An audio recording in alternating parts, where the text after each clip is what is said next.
always on the move. If you get in my way, you'll catch a 1 and 2. Got a clear view, penthouse vision mood. To the top, I'm gon' pop, you gon' see me soon.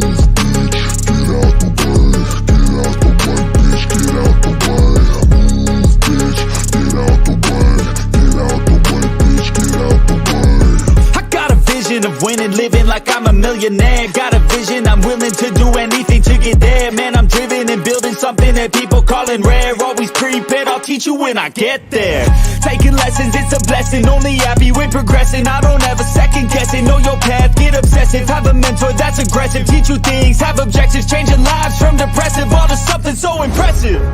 Yeah, we all have things standing in the way of our wildest dreams. You gotta tell them how it be. Move out the way or get buried underneath. I said move, bitch, get out of my way. Move, bitch, get out of my way. Move, bitch, get out of my way. Move, bitch, out my motherfucking way. Yeah, we all have things standing in the way of our wildest dreams. You gotta tell them how it be. Move out the way or get buried underneath. I said move, bitch, get out of my way. Get out my way, move, bitch, get out my way. Yo, bitch, out my motherfucking way. I get it daily, kid, work so hard I'm off the grid. But you can find me in the zone, getting after it. It takes work, you don't need to be talented. That's for people who are lazy, want it fast and quick. I got goals, they never get old in my soul. I'm on a roll, I'm going all in, never fold. I'm in control, the driver's seat is made of gold. I'll teach you how to do it one day when my story's told. Yeah, we all have things standing in the way of our wildest dreams. You gotta tell them how it be. Move out the way or get buried underneath. I said move, bitch, get out my way. Move, bitch, get out my way. Move, bitch, get out my way. Move, bitch, out my motherfucking way. Yeah, we all have things standing in the way of our wildest dreams. You gotta tell them how it be.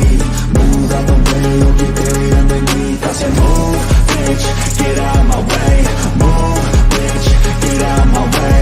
Move, bitch, get out my way. Move, bitch, out my motherfucking way.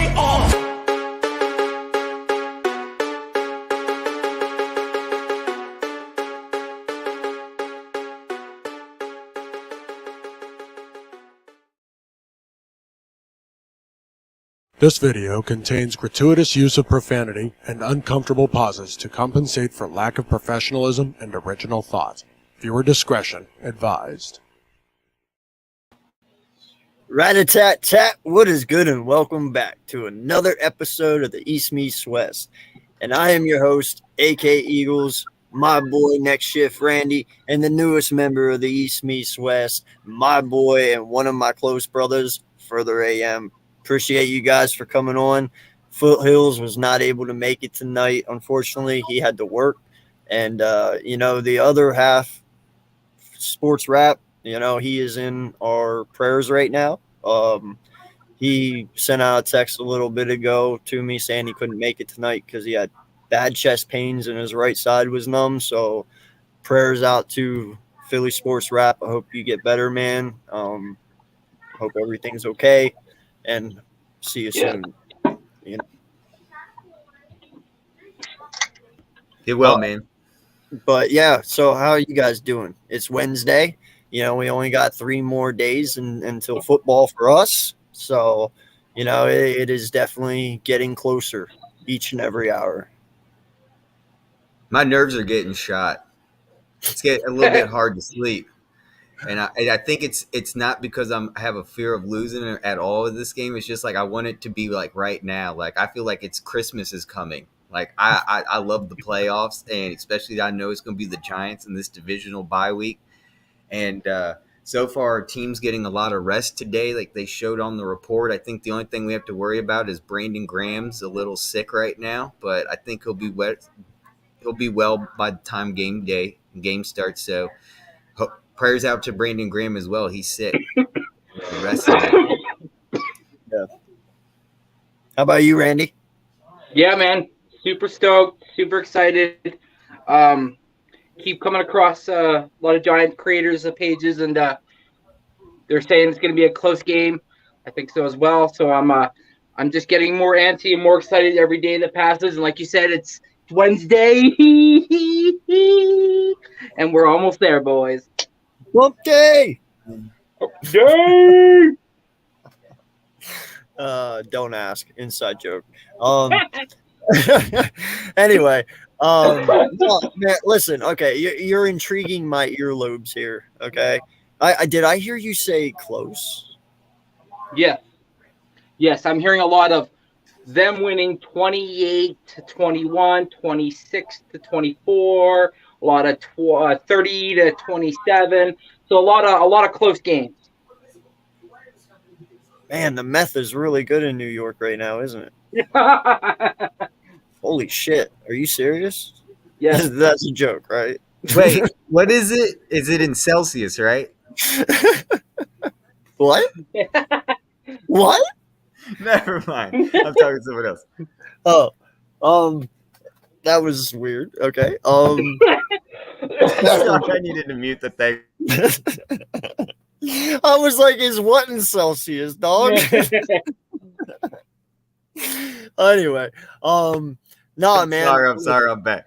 I was on the phone it's cool. with It's cool. Scotland. I was like, what? It's Celsius? No, he shot out the score, right? He was saying what the Giant fans were saying, and then you add in, is that in Celsius? I thought that was a joke. I was like, wait, what? Yeah. No, I don't understand what people are talking about, man. I'm smiling because how dumb it sounds. I'm trying not to be mean. I'm trying not to be rude. You know me. I'm not that type of guy. I get along with everybody, and I try to be as nice as possible. But who the fuck y'all kidding? Like, first off, I said it the other night. Why the fuck are y'all mistaking us for Minnesota? We are way better than their whole team combined. Jalen Hurts, Kirk Cousins. Well, we all know what Kirk Cousins is. We all know what he does. We all predicted that game right, didn't we? We all said Minnesota wasn't going to win that. We all Kirk said Cousins was the key thing, and it still is the key thing. He's horrible, man. He's fucking I have sucks. to give some disconcern with that offensive coordinator, whoever's calling the plays over there at Minnesota. Holy crap, that was the worst play calling I've ever seen in a football game. Kevin O'Connell. Bro, if you take Justin Jefferson, What was he thinking? How do you go for it on fourth down and you don't even throw it past the first down marker? I will never know. He's throwing it only like 4 yards. The play He threw a 3-yard pass on a when he needed down, a little 4-yard chuck, and you needed 8. Yeah, that is the dumbest. That is Kirk Cousins shit. I told you, Kirk Cousins is going to do some Kirk Cousins shit. No, dude, I guarantee you, the coach did not call that play. That is not how that was supposed to be. You know what that was? That was them getting pressure and Kirk Cousins hitting the panic button and just letting it go and not thinking about what he needed to do. Not giving it enough time to play downfield to make things happen. You can also blame their offensive line. They figured out the Giants learned a thing from the Eagles, I will say, because if you look at our week 2 highlights, what did we do? We didn't allow Kirk Cousins the time of day to get to Justin Jefferson. That's how we beat that team. They had a run game, but for some odd reason, they stopped using it in the second half and continued to have Kirk Cousins continuously pass the ball. And where the Eagles just kept blitzing. I believe that was Reddick's real game where we saw Reddick just come out of the woodwork and got like how many sacks that game? 2, 3. It was multiple. Then you got Darius Slay doing 3 picks. That was a great game. Quez Watkins with that amazing 55-yard pass, 60-yard pass down the field for a TD. That's what I'm expecting to see for this Giants game, for this playoff. Just bombs down the field. From both sides? No, our side. They're not going to be able. We got Darius Slay, Bradbury, and Maddox back. And then you don't forget C.J. Gardner-Johnson's going to be back there. And you know who he's going to be covering? Their tight end, Bellinger. Bellinger's not going to get Maddox time is to play back? like he did with the Vikings because C.J. Gardner is going to read that shit. Wait, Maddox is back? Maddox is back, yeah. Oh, okay. I didn't know. I haven't heard nothing yet on it. I thought he didn't practice. He's yesterday. resting. Oh, okay. Well, said if he's he's going to play, questionable. then hell yeah. Yeah, if he's going to play, then hell yeah. But my whole thing is, when you look at this team, they own Kirk Cousins, no one. Dalvin Cook. Okay? Listen, Dalvin Cook is a good halfback, Right. but he's not a 1,000-yard halfback. No. Miles Sanders is a 1,000-yard halfback. Have that. We can have him Okay. during the game. And we can throw to him, too, just like how they throw to Saquon Barkley the whole game. And, that's Yep. another thing CJ Okay. Gardner is going to watch out for is Saquon. Because we sat back and we got to watch the Giants and their little sneaky plays they put out. And don't you think that we're going to learn from that game what they did? And we're going to be able to we're going to be able to find a way to win like we've always found a way to win this whole entire season. Oh, yeah, and I mean, we have We're going to find a way to win. Even when things look bleak in the beginning of the game, by second half, we'll find a way to win. We always did this whole entire game, no matter how close it's been. And I truly think that Sue and LJ are going to be two very big components this weekend, because they know how important it is to not let Saquon go through the middle. And those two together are like 800 pounds. I know Saquon's strong, but he ain't that fucking strong. They'll stop him. But the Minnesota Vikings, they only have a 1,000-yard receiver. We got two. Right. Yes, they got Hawkinson. Well, we got Dallas Goedert. We have a defensive front that has 70 fucking sacks. Minnesota don't got a defensive front like that. No. And our offensive line is just as good as our defensive line. Yeah, you might have some really nice young studs up front, but do you really think that Thibs is beating Johnson or Mailata? No. They might get one. They might get lucky and beat them, but you still got to tackle Jalen. That's Kirk it. Cousins That's the can't thing. run. Yeah, Kirk Cousins can't run, so every time they got to him, he went down. That ain't going to happen against us. And our defense is way better than Minnesota's. What makes you think you're going to move? Like, I'm baffled by wishful thinking. It's okay to be wishful, but in a realistic standpoint, when you look at this, they have no fucking chance in hell. Especially if we're fully healthy, they have no chance in fucking hell. Oh, I know. And Lane Johnson's coming back. Oh, biggest threat of it all. If Micah Parsons can't beat Lane Johnson, you have no one on your team that will. They're saying it's hard to beat a team 3 times in a row. It's hard to beat a team 3 times in the season. It's like, yeah, well, I've seen it in NBA and NHL, so I can see it happening in the NFL. First time and only time that I know of, 48-22. Dallas to us back in 2009, I believe, if I'm not mistaken. Oh, One of okay. those. Okay. Dallas did it to us. They beat us 3 times. Okay. But listen, y'all are lucky to be where the fuck you're at. Like, let's not bullshit around anything. Let's not beat around the bush. New York Giants are lucky to be where they are at. No one thought you would even make the playoffs. No one thought, you would be as good as you are for your first-year head coach with limited talent. Take what you got and move on. The bus stops here. No lie. It goes no further, so enjoy your playoff win. Congratulations. Hey, you got your respect from us. We even said it. You guys played your asses off this year. You fucking did. Yeah.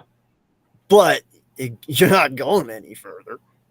No. I mean, they're the only teams that are left are really fucking good teams. Seattle is not in here anymore. Minnesota is not in here anymore.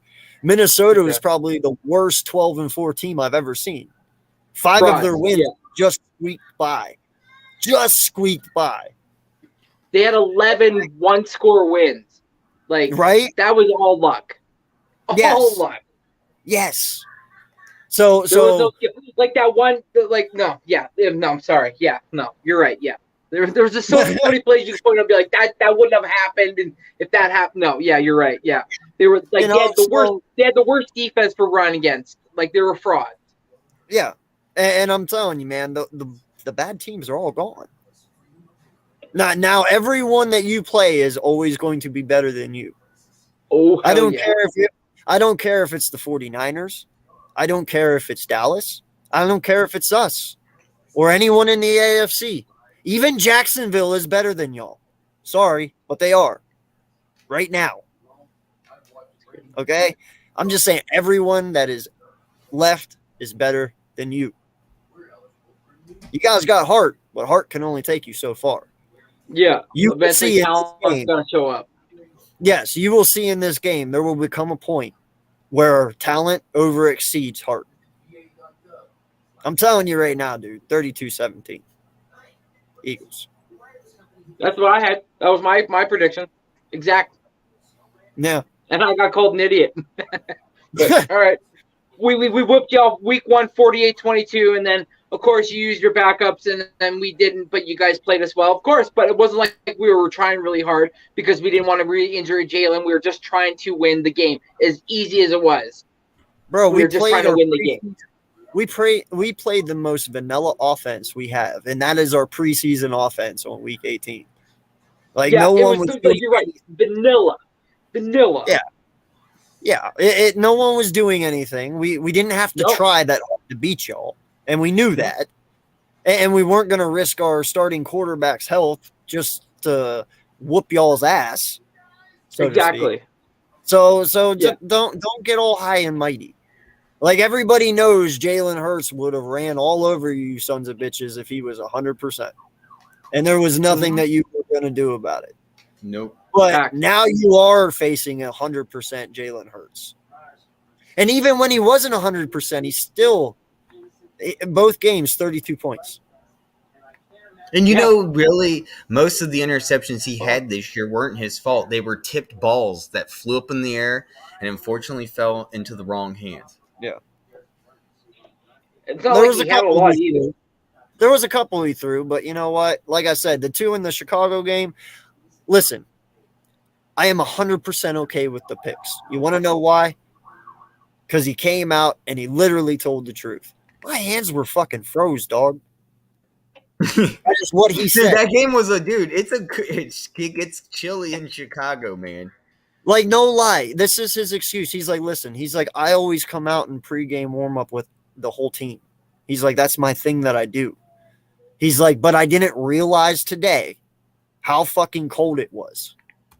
And I was out there during pregame warm-ups, warming up with the guys instead of sitting back in the locker room and keeping warm.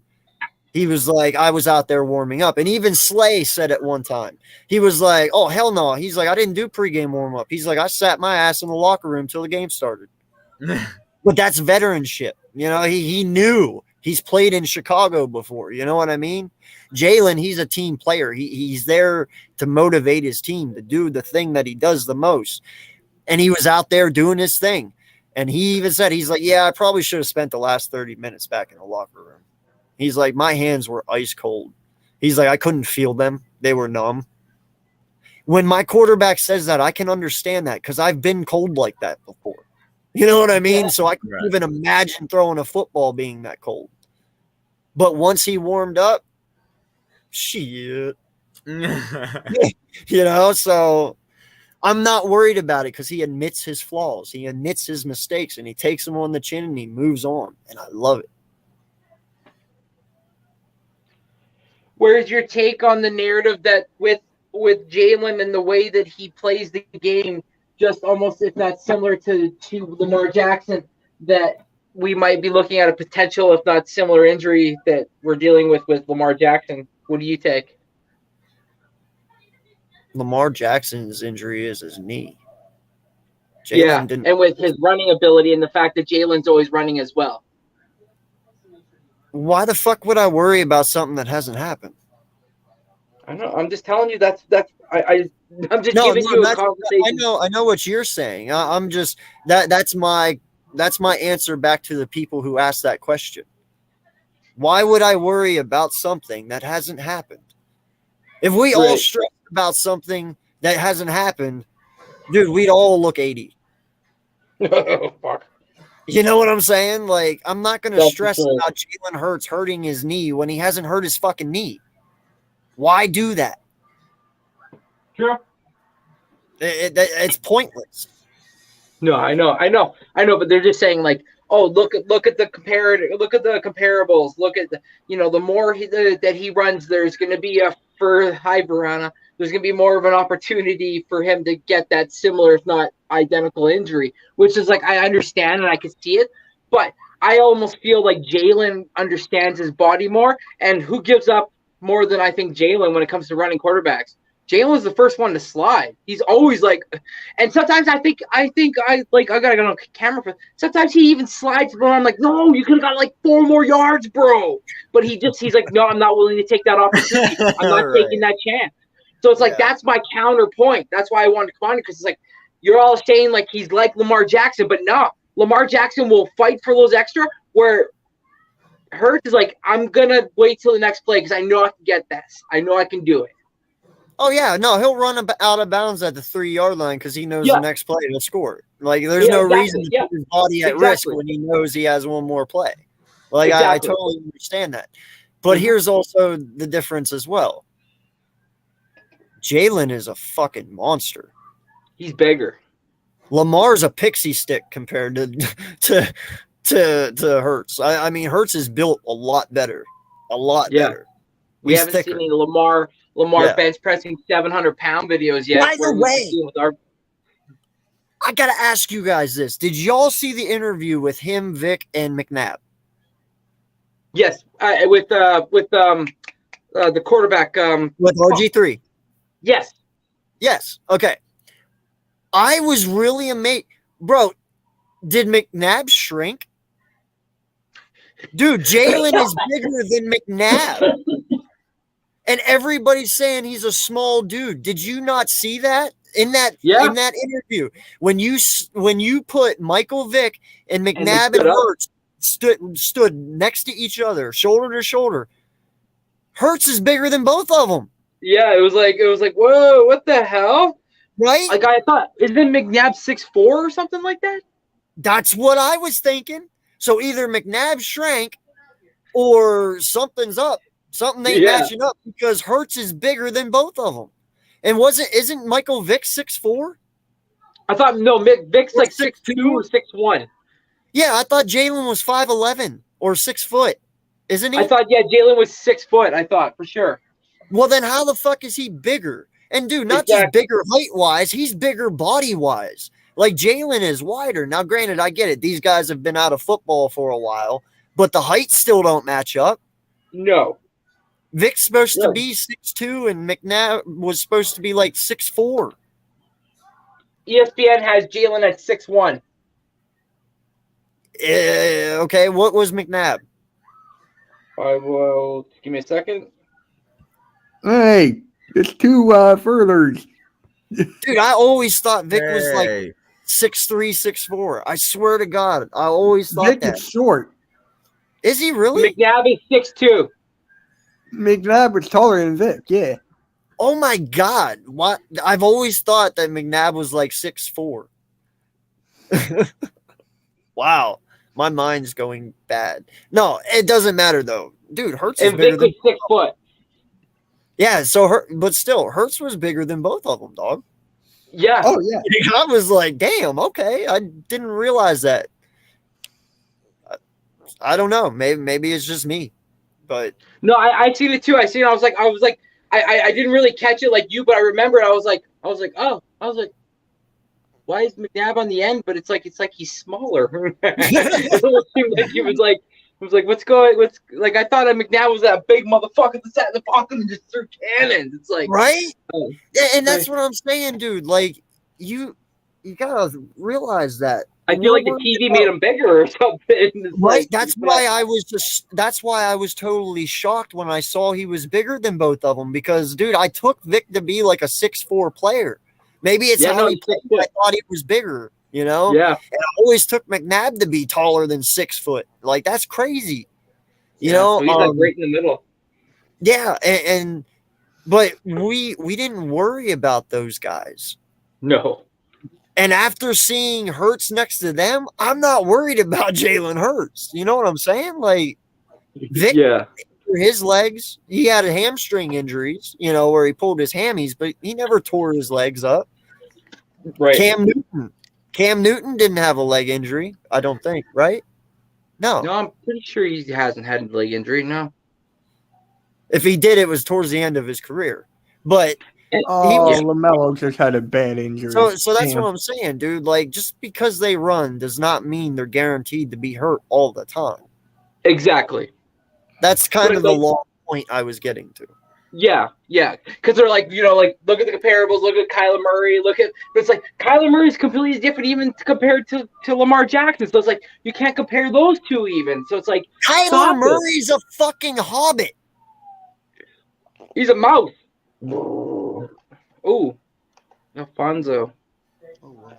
How are my buddies doing from down the turnpike? How are There all you you go, Eagles man. fans What are doing? you doing? How you guys doing? How's everybody doing today? It's Jeff. So, It's a Jeff. Jeff. Randy and further. How you doing, Jeff? We're looking forward to seeing you Saturday. Oh, I'm looking forward to seeing you I'm guys looking too. forward. You know, to it's going to be the Saturday. tiebreaker, the postseason tiebreaker. You know, we've competed 4 times in the postseason, tied 2-2. Eagles have the past 2. The Giants have the first 2. From 2008 to 2006 to 2001. What do you take? What do you think? What you got? You think Who you am can I- pull it out? Who am I picking to win? Oh, I'm picking. Of course, of course, I'm picking the Giants to win. Are you guys crazy? Yeah, I'm really No. the Eagles. I'm picking the No. Giants to win. I think that the people think the Eagles are just going to run over us because we're the underdogs. Nobody still takes us seriously, and et cetera, et cetera. But I think the Giants are building something with the momentum they put together at the end of the season, as well as how they performed against Minnesota. Yes, Minnesota's defense is trash. I get it. We could all probably form an offense and go out there and beat that Minnesota defense. But at the same time, I love our coaching. And I think the reason why I'm so confident is our coaching staff is elite. Elite up and down. And that's what gives me the most confidence going in this game is they will be able to put together the schemes offensively and defensively to be given the best mismatches against your offense and your defense. And that's why I'm very confident we could win this game. Put the crack pipe down, blog. No. Nope. I will agree. I do like Wink Martindale and Brian Dable way better than I do like Nick Sirianni and RDC. I will say that. I put it out there. I've said it. I think I like their play style way better than I do. Of course, the numbers are what they are with what we have, but I don't care. It's the players as much as it is the scheme. I don't care what people say to me. But Jeff, would you say that if you don't win this game, would you consider the season a failure then? Because are your aspirations are bigger now that you won that first game? Are you saying if you beat us, damn well you guys are a clear favorite to potentially go and get the Super Bowl? Or if you lose, are you like, you know what? We made strides way better than what we did last year. Look what we can do next year with a little bit more added on to the group as in player wise. Oh, I mean, maybe some other Giants fans might feel some other way, but if we somehow don't win this game on Saturday, of course I'm going to be happy.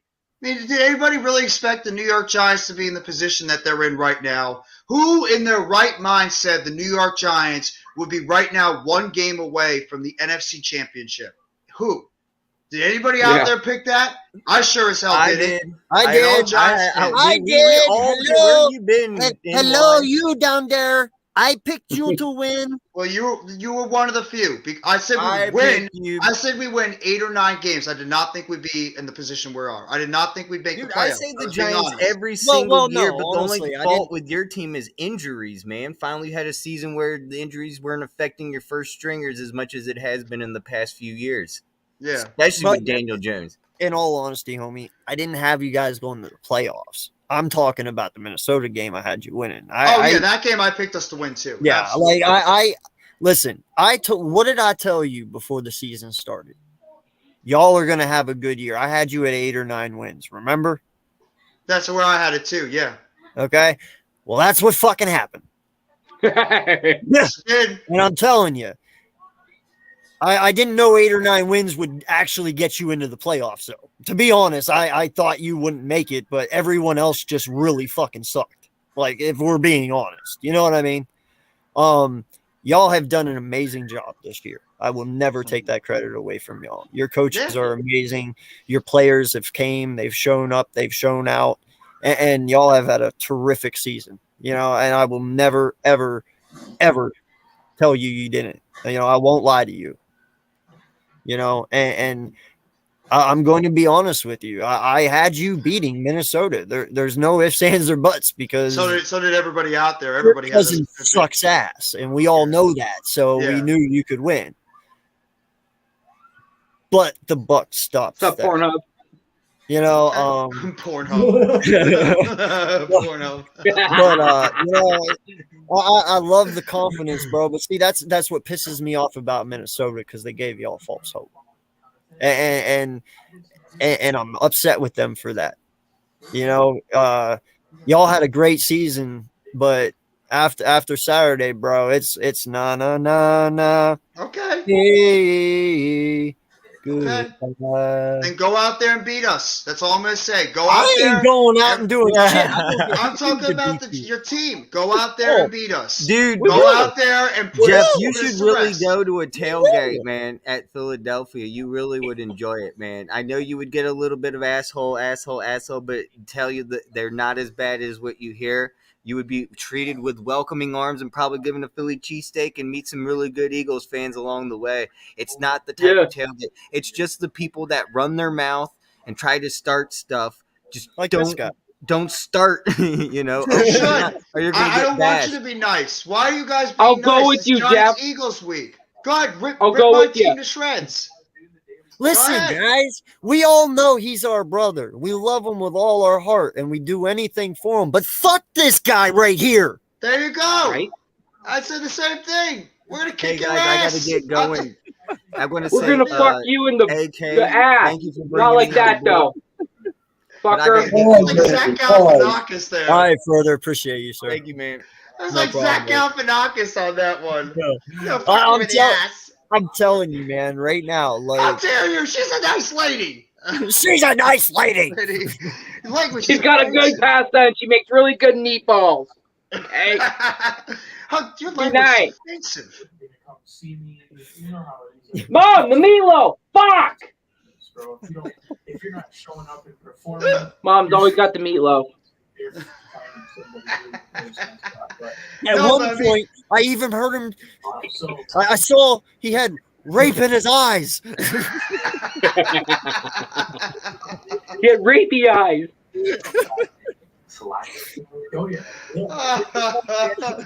Hey, what? You saw it at my bottom? They love to, man. Movies? But no, Jeff. Yeah. Sorry. Fuck. Get the Fuck. fuck on Fuck. me? You want Fuck the your fuck dad. out of me? What the fuck on me? No, it's fine. You know what? I'm glad you're saying that because we're rivals. We're bitter rivals. So this is a big week for you guys. And the thing that gives me the most confidence is I know it's a bullshit excuse, but we're playing with house money. All the pressure is on you guys. Nobody expects us to win. Nobody expects us to win. They expect you to whitewash us. They expect you to kick our ass. So we are going into this, be like, you know what? Why the hell not us? Why not us? So I'm going into this game like every other Giants fan, whoever it is, Lou, Mac, Pat, Joel, Miz, every one of our Giants guys, we're going in here and we're going in for a fight and we're expecting us to come out on top. We really do because we have confidence after that last game. Delusional or not. You want Delusional or the not. you want the answer to that one? Go for Why it. not you? Yeah, go for it. But you ain't good enough, dog. Okay. And Minnesota's better than us too. We beat Minnesota sucked. They were the worst 12-4 team I've ever fucking I seen don't in my care. They're life. frauds. They've been frauds for like the whole year. them. We still Come beat on, them. man. I don't Stop. care. No, I'm just saying. Just saying. Any given Jeff, Saturday they or were Sunday. frauds. You gotta admit they were Okay, frauds. let me ask you Saturday this or question. Sunday. Let me ask you this question right now. And obviously, I shouldn't be asking it because I know you're going to go with your team no matter what. But inside, I know you're going to say what I'm saying. Go for it. Right now, if you played Jacksonville, you really think you'd win? Yes. Yes, I do. No, I'm really I'm not even just being like a Homer Giants fan. I do. Why You not? you think you could beat the 49ers? I will admit, I think out of all the teams that are left in the playoffs, the 49ers might give us the biggest trouble. I do. I do think the 49ers. If Purdy doesn't self-destruct, and he better, I hope that Dallas gets their ass kicked next week. Because my biggest nightmare is if, God forbid, we lose to you and Dallas beats San Francisco, and I got to watch you motherfuckers both play in the NFC Championship game. They'll be joining I might self-destruct as a fan. I might like literally just turn off football for the rest of the week. Like, they'll be joining you on that couch. Trust me, it's fine. I hope so. San Francisco will definitely. Listen, I don't know what the fuck kind of game Tampa was playing when they played Dallas Monday night, but bro, that was piss poor. Offensive, defensive, like they handed Dallas that game. Like I'm not even playing with you, bro. Todd Bowles was not playing defense, and Leftwich was not playing offense. I don't know what the hell they were doing, but that was a terrible game by Tampa, and we all have to admit that. No, he's not a good head coach. Todd Bowles should never be a head coach. He's a great defensive coordinator, but he's not a head coach. He's already proven it once with the Jets, and unfortunately he proves it again because their team has talent. They have pretty much the same roster they had last year, and they just absolutely spit the bed. They couldn't do anything right. Maybe Tom Brady finally got old. Randy got his wish. Tom Brady sucked. So, there's Randy with that big grin on his face. But he'll be back next year, by the way, Randy. And I'm just going to say. Okay. He'll be back on the Eagles. No, I'm just kidding. He will go to a fucking TV booth. All right, Take that goddamn TV because money. you just said that, your team is really fucking losing now, bro. Okay, I'm glad you said that. What Eagles fan in their right mind is picking the Giants to win? Like, what Giants fan in their right mind is picking the Eagles fan to win? Come on, let's just be real here. I don't want you to say that. Listen, I already told you, dog. I know what you're saying on the inside. I don't care what you're saying on the outside. I'm saying, my inside saying right now, we're going to Lincoln Financial Field and we're breaking that goddamn long curse against you guys. I am. Well, then your inside is just as crazy as your outside. Then if we lose, I will humble up like I did the couple of times we're on the streams with you guys, and I will say you guys were the better team. I did it twice. I'll do it again. Dude, I will it's humble not my up. fault you're a Giants fan. I got to say this shit. Social media platforms. Jeff, I don't want to hurt you, goddammit. Yeah, I Just don't quit. want to. No. I just have to. I Hurt don't me. want to. I have to. Yeah, it's okay. Hurt me. I'm gonna stick by my team, and I really have confidence that we can beat you guys. I do. That's fair. I'll give you that. It's fair, I'll bro. give you I wouldn't be. I would not be a Giants fan if I said, "Oh no, why do we even play the game? You guys are going to kick our ass. It's just going to be a whitewashing." I just call you a realistic Giants fan. That's This all. is Giants Eagles playoff football. We hate each other. This is one of the best rivalries in the NFL, and we always play close when we get to this point. I think we have a legit chance to win this game. I do, because of our coaching. Our coaching is elite. And what do you need in these type of playoff atmospheres? Great coaching. And our team is peaking. I Bro, am being honest. hold up. Listen, never mind. I'm just gonna shut up. No, say it. Say it. No, he did say it. He did say it. They're peaking. They just peaked. Okay. After Saturday, No. Okay. What I was gonna say is easy with the E word, dog. Like I love Driscoll, or I love your head coach. I love your defensive coordinator. But bro, they only won 9 games. There is a lot of other coaches out there that would be very pissed right now to hear you call them elite. They are. No, it's the coaching staff. Coaching staff. Yeah, but you including got the positional coaches. I know, but you got to put a little bit more time in. Did you Like, see that's what all our I'm saying.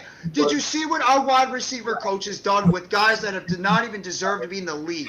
And he turned these guys into decent players. Whoa! Who the fuck are you to say they shouldn't be in the league? What? All right.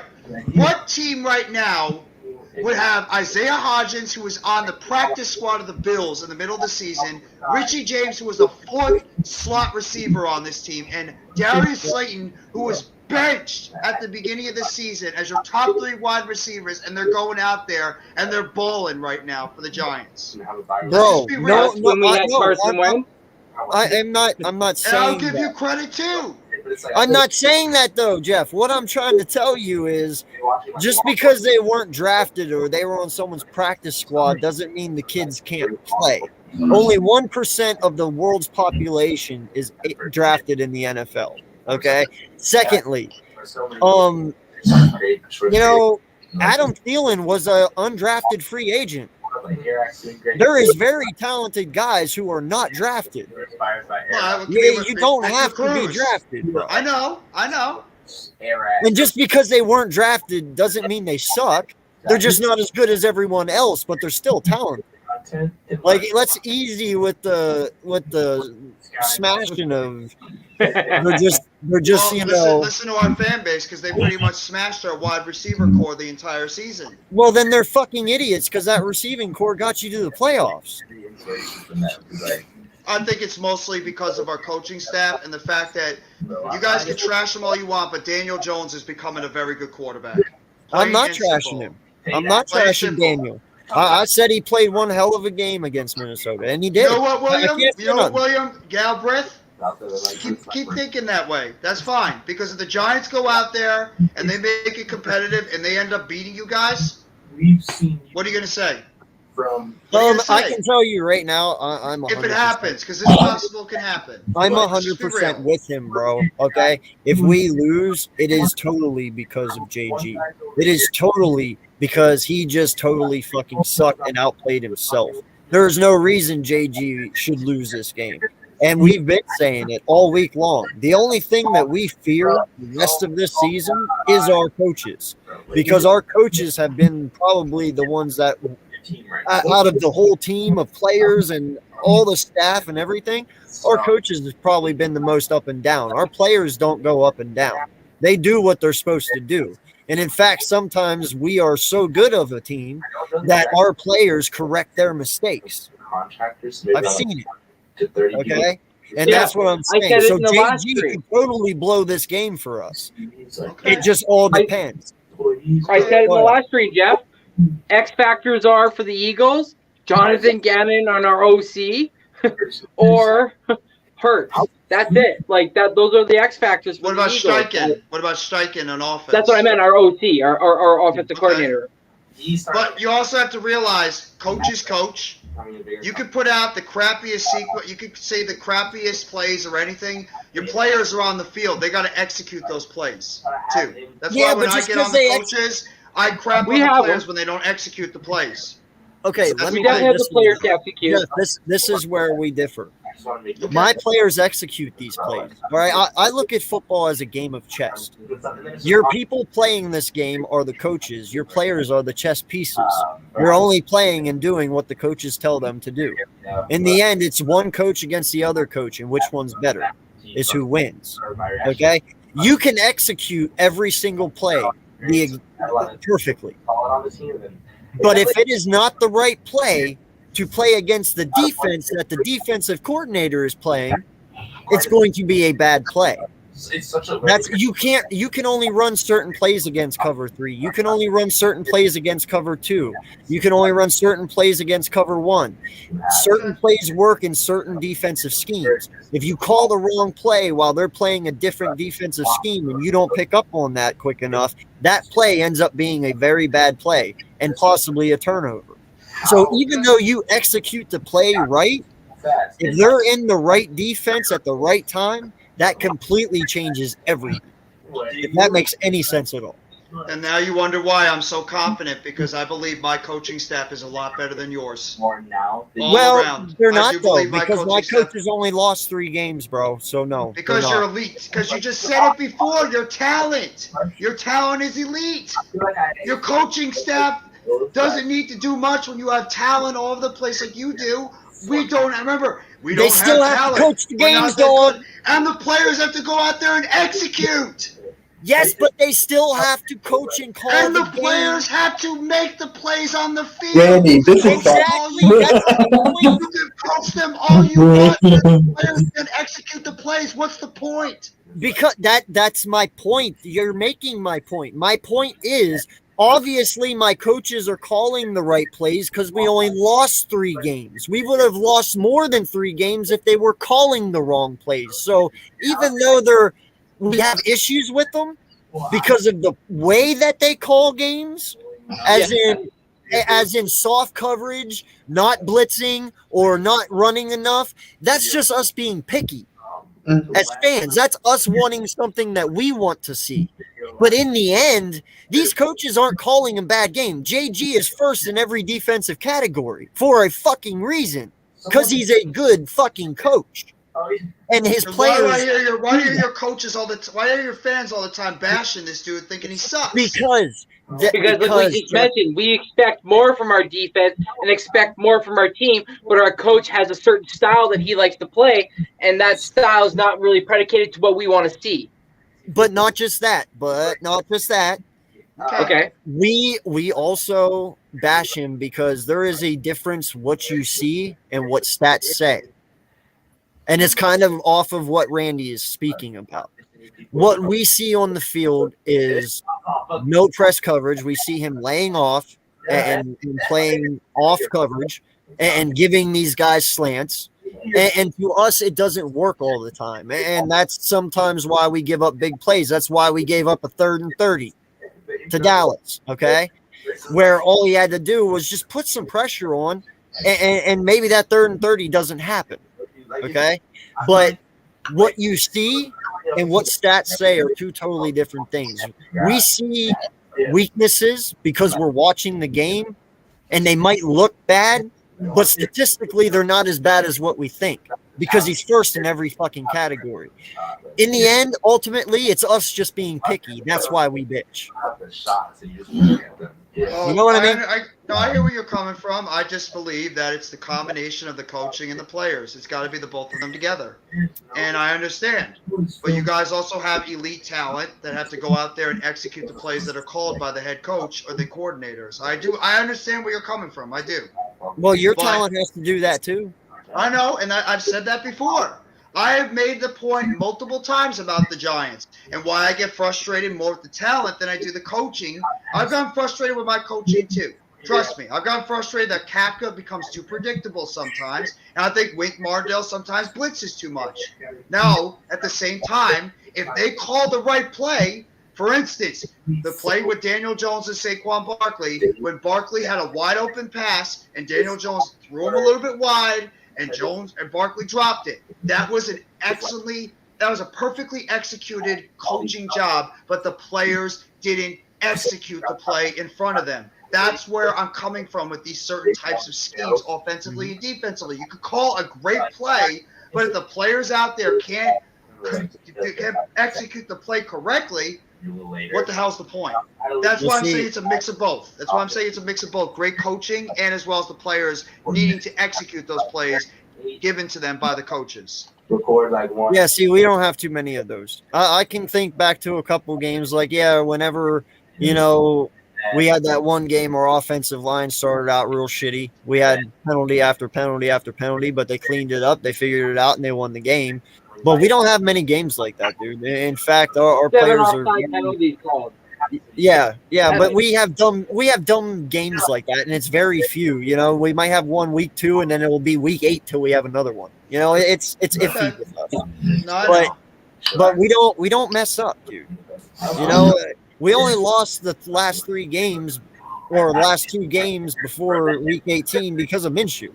If you had Jalen Hurts against Dallas, you win that game. If you have Jalen Hurts against Saints, you definitely win that fucking game. It's just Minshew could not do what Jalen Hurts does. I like that. So, I mean, it's fine, but you got to realize something, too. Jalen Hurts did not run against y'all week 18. We wouldn't run him. I know. It's a lot different. Well, remember, we had our players pretty much sitting out that game. We were playing our backups. Yeah, I know, but we were also running the most vanilla offense you've ever seen. In fact, I'm pretty sure our offense was our preseason offense, the one that looks like shit. Because Jalen was not moving. I think both teams were running it pretty much. It was a preseason game. That's why I'm not going to take any stock in that Week 18 game, because neither team really went out there and showed them anything. But if you think for 1 second that's the offense you're getting this No, week, I know it's not. I know it's not. I know you No. guys are going to come out with some certain plays, and trust me, I'm not, a complete Homer Giant fan. I do believe there's some things on your team that concern me. I would not be the same. And you guys have to say the same thing about the Giants. There's some things that probably concern you about our team. You have to be real. do you Not want to know? everything's gonna be Do you want to 100% know my only perfect. concern about your team, bro?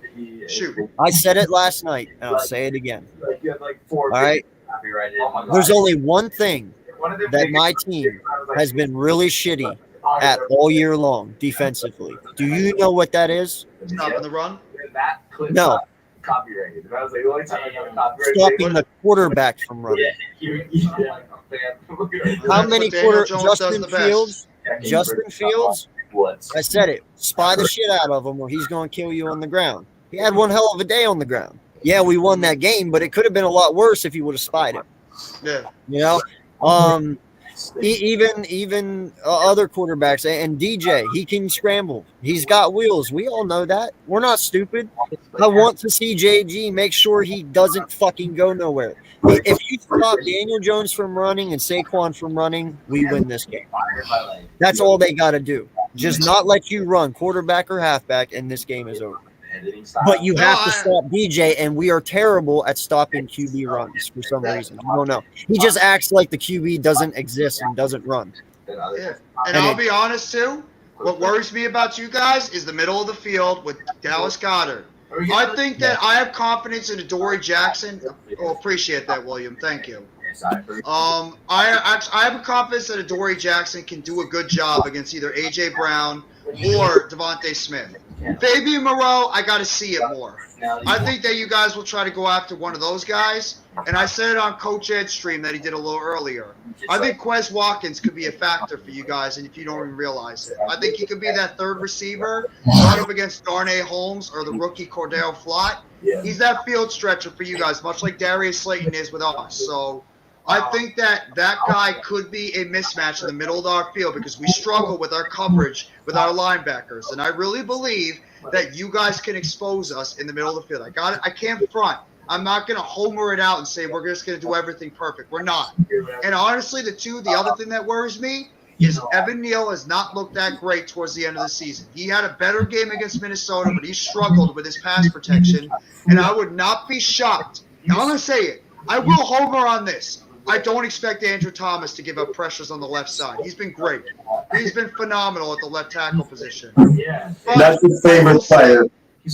I will say, I would not be shocked if you put Hassan Reddick every single time on the right side against Evan Neal because he's your best pass rusher, and Evan Neal is right now played as our weakest offensive lineman, and you're going to try to use that to expose our weakness on the offensive line. I do think Thomas is playing great, and not because he's my favorite player. I do think he's playing great right now, but Neal has struggled. So I do think the Giants might have to, especially if Reddick starts getting towards the backfield, I do think we might have to shade Bellinger or one of our tight ends on the outside to help out against Neal. That's what I want to see, if Neal can hold up on the outside against Reddick. Is Sweat playing, by the way? Is Josh Sweat playing or no? Yeah. He is play. Okay, so he is going to play. So you guys are probably going to put a lot of pressure on the right side because I think the left side will do okay. But, yeah, that's what worries me the most is the inside of our linebackers and the right tackle. I get that. I do. I mean, you got a team that has 70 fucking sacks on the year. I'd be a little worried too. You only say Riddick, but everyone will eat. Oh, I know everybody. I mean, everybody on that the last time we played you, we sacked DJ 10 times. Yeah, I know. I know you're right. And I'm pretty sure that was. Wait, when was the first game again? I think it was week 14. Yeah. So I mean, dude, listen, Ndamukong Suh and LJ are going to be very big key components to that defensive line this week. All right, I'm telling you that they're not going to let Saquon go in the middle for sure. Like that's the one thing they're going to make sure. He's going to get his yards. I'm not going to bullshit. Your players who are supposed to get their yards will get their yards. I'm not saying your guys' like I said, 32-17. You're going to get yards. You're going to get points. It's inevitable. You guys can score. I understand that. But we can score a lot more. And we have a lot worse players that you have to worry about. Yeah, you had Justin Jefferson, but there's 2,000-yard wide receivers. Trust me, nobody's praised the 1,000-yard receivers. Yeah, I praised you guys the entire time. You even heard me in the offseason, AK. I talked about your playmakers. I talked about all those guys and said that they're really good. Every single one of them. I've been on the Devontae Smith train since the beginning. I said A.J. Brown is not the guy that worries me the most. It's Devontae Smith out of your receivers because that guy is an elite, not good, elite route runner. That's how good he is. He's the guy that worries me more than A.J. Brown. So I think that I'm not foolish. I know that we have some things that you guys can expose us. But at the same time, we have some players on our team that are playing very confident that can go out there and cause mismatches for you guys too. We do.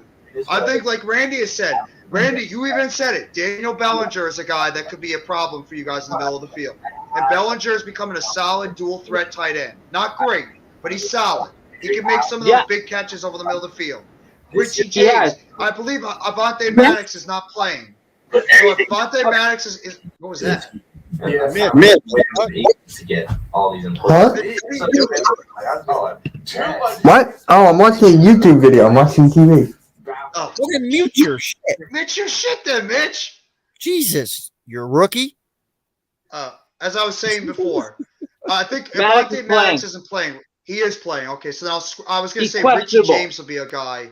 Richie James would be a guy I'd look for in the middle. I mean, halftime, that could happen. You could beat us by that much, but you never know. All I'm going to say is that with Giants and Eagles, we know how the two of us play against one another. If you think it's going to be a blowout, I think you're going to be sadly mistaken. I really believe that these two teams are going to play closer than people think. I do. Because I think both these teams know each other now. Both coaches on both coaching staff know what the other one does well, and they're going to do and call up these different types of schemes to try to get the advantage against one another. But I really believe it's going to be a very close game. I do. I think the Giants are playing with very, very, very strong confidence right now. I mean, if we lose, then it is what it is. Like I said, I'll congratulate you guys for as much as it'll kill me. I'll say congratulations. You were the better team. No, man, listen, I've already told you. Go ahead. I was gonna say, and God forbidding, if anything happens and we end up losing, I'll be the first person to say congratulations, Jeff. Like, you're David and we were Goliath, and you fucking took us down because being the record that we have, obviously, we see ourselves as being one of the best, if not the best teams in the league. But I just don't see us losing. That's fine, as you should. As you should. You're an Eagles fan. If you guys are going to lose, I would be shocked. Bro, it's like I told me as a Canadian, right away, the first thing I said is I'm sorry, but I am. I'm sorry that my Eagles are going to whoop your team's ass, but I'm sorry. That's fine. That's fine. I expect you to say that. If you didn't, you wouldn't be an Eagles fan. I expect you to say you're going to whoop our ass, and I'm going to say the same thing as a Giants fan. I think we're going to whoop your ass. Why else would I not say that? I know, but I mean, listen, I said it the first two games, and I'll say it this game. It just, listen, I respect your team, bro. As much as I want to throw up saying that, I respect your team. It's the same thing. They've done a hell of a team. They've done a hell of a job this year for what they have and what they went through. They've done excellent. Okay, but just like the first two games, there is going to come a time where talent overtakes heart. And you're going to see that. Like, it's inevitable, bro. It's like the Matrix. It's inevitable. Okay? You're going to see the talent take over and overexceed what you have. And listen, do not be mad about it. Because like I said, y'all, what you guys have done this year, holy fucking shit. Minnesota should feel really bad right now. That's what I got to say. And Kirk Cousins should be gone this offseason. Like, y'all should have got – I hope y'all just got him fired. I really do. No, he's coming back. The Vikings already said they're committing to Cousins next year. What? He'll be back. Yep. Vikings already said they're committing to him next year. Listen, if they want to continue being losers, that's their call. They're obviously fine with just making the playoffs but not winning anything. Yeah. Well, AK, I'll say this real quickly. No, trust me. I'm a Giants fan that's being realistic. I want us to win. As a fan, I think we're going to win it all. Why the hell would I not say that? But at the same time, I mean, if we lose, I'll probably be more pissed off because we lost to you guys because I just have a hatred towards the Eagles, like a vulgar hatred towards the Eagles. Like you guys have a vulgar hatred towards us. But at the same time, am I going to be pissed at the team? You know, am I going to be pissed at the team? Like, oh, well, they didn't meet expectations. They didn't get to where I thought they. Hell fucking no. I didn't expect this team to be in the position they're in right now. No way. I'm going to be proud. I am proud of this football team. As a Giants fan, I am so damn proud for what this coaching staff has done, for what Daniel Jones has done, for Saquon Barkley, for all the Giants fans that have shat on Barkley and Jones and all these guys that have been here. I am proud as a Giants fan for what this team has given us this year. Yeah. No, And then and you should be. And it's going to make us even more pumped because when we finally get better talent, because it's coming, we will get better, a lot better. And when we do, then other teams in the NFC, you're going to have to really worry about us because we are going to be a big-time team going forward as long as we stay healthy. Because we're playing like this with house money, it's going to become a Giants can become a very scary team in the future. Randy wants to say something. Go ahead, Randy. That's when you do, because when you do, we be still winning and whooping your ass. I don't know about that. No, Records. We're going to keep up with you. As long as Howie's in building, man, he's going to make the right moves to keep us And up. we got Mr. Shane. Joe Shane is going to bring you that pain. Yeah, and your Yes, I ass, really not will. How ours. long did it take you to think that one up? Why are you talking about my ass? What? Randy just said like in my ass. Talking about pain in the You ass. said pain in your ass. I'm like, yeah, your ass, not ours. No, there's gonna be no pain. No, there's gonna be no more pain in the PG. ass. Streaks are meant to Separate be gang. broken. Streaks are meant to be broken, and one day it's going to happen. It will. Yeah. We will beat you Yeah, at that Saturday. damn stadium. Listen, you know, you sit We'll see. there and you talk about hatred between our teams, you know, and I like to look at the NFC East as we are a brotherhood. Like I will tell you this right now, I've seen us as Giant fans, Eagle fans, and even Cowboy fans. When somebody fucks with our division, we come together real quick. Oh, you're done. Yeah, We that is defend true. ourselves. We defend our division very well. Mhm. And that's why I had that one issue with that one dude over the summer. I was like, bro, how dare you make me agree with a Dallas fan? Like, I hate you even more just for doing that, you know? Yeah. Because I never want to be caught agreeing with a Dallas fan, but it happened. So, It happened. but I look at this division as Dallas and the Eagles are the twin brothers, the old twin brothers. And all we do is just kind of punch each other in the face. And we go back and forth all the time. You guys are the middle child. You For get now. picked on. now. No, always. No, that's sorry, not because always. we've been bad. No, because You we're- get picked on because that's just how it is. For now, that's where we stand. You are the middle child, and you get picked on. You know, Mhm. and yeah, there's times you punch us in the mouth, but then we knock you back down to where you're supposed to be. Like, hey, recently, you know what? yes, that is true. Props to you for trying. You tried to take on the older brother, but we knocked you down a peg. Stay there, you know. And then you got Washington. Washington's the redheaded stepchild that no one wants. They're just there. Like they're the most annoying thing. They're the pain in our ass and your ass, and we're just like, shut the fuck up. Like, you're no one. You're never going to be no one. Like, just sit in the back of the van and just shut the fuck up. Yeah. That is our division, bro, in a nutshell. We are the drivers in the driver's seat. Dallas is in the passenger seat, pissing us the fuck off because he won't shut the fuck up.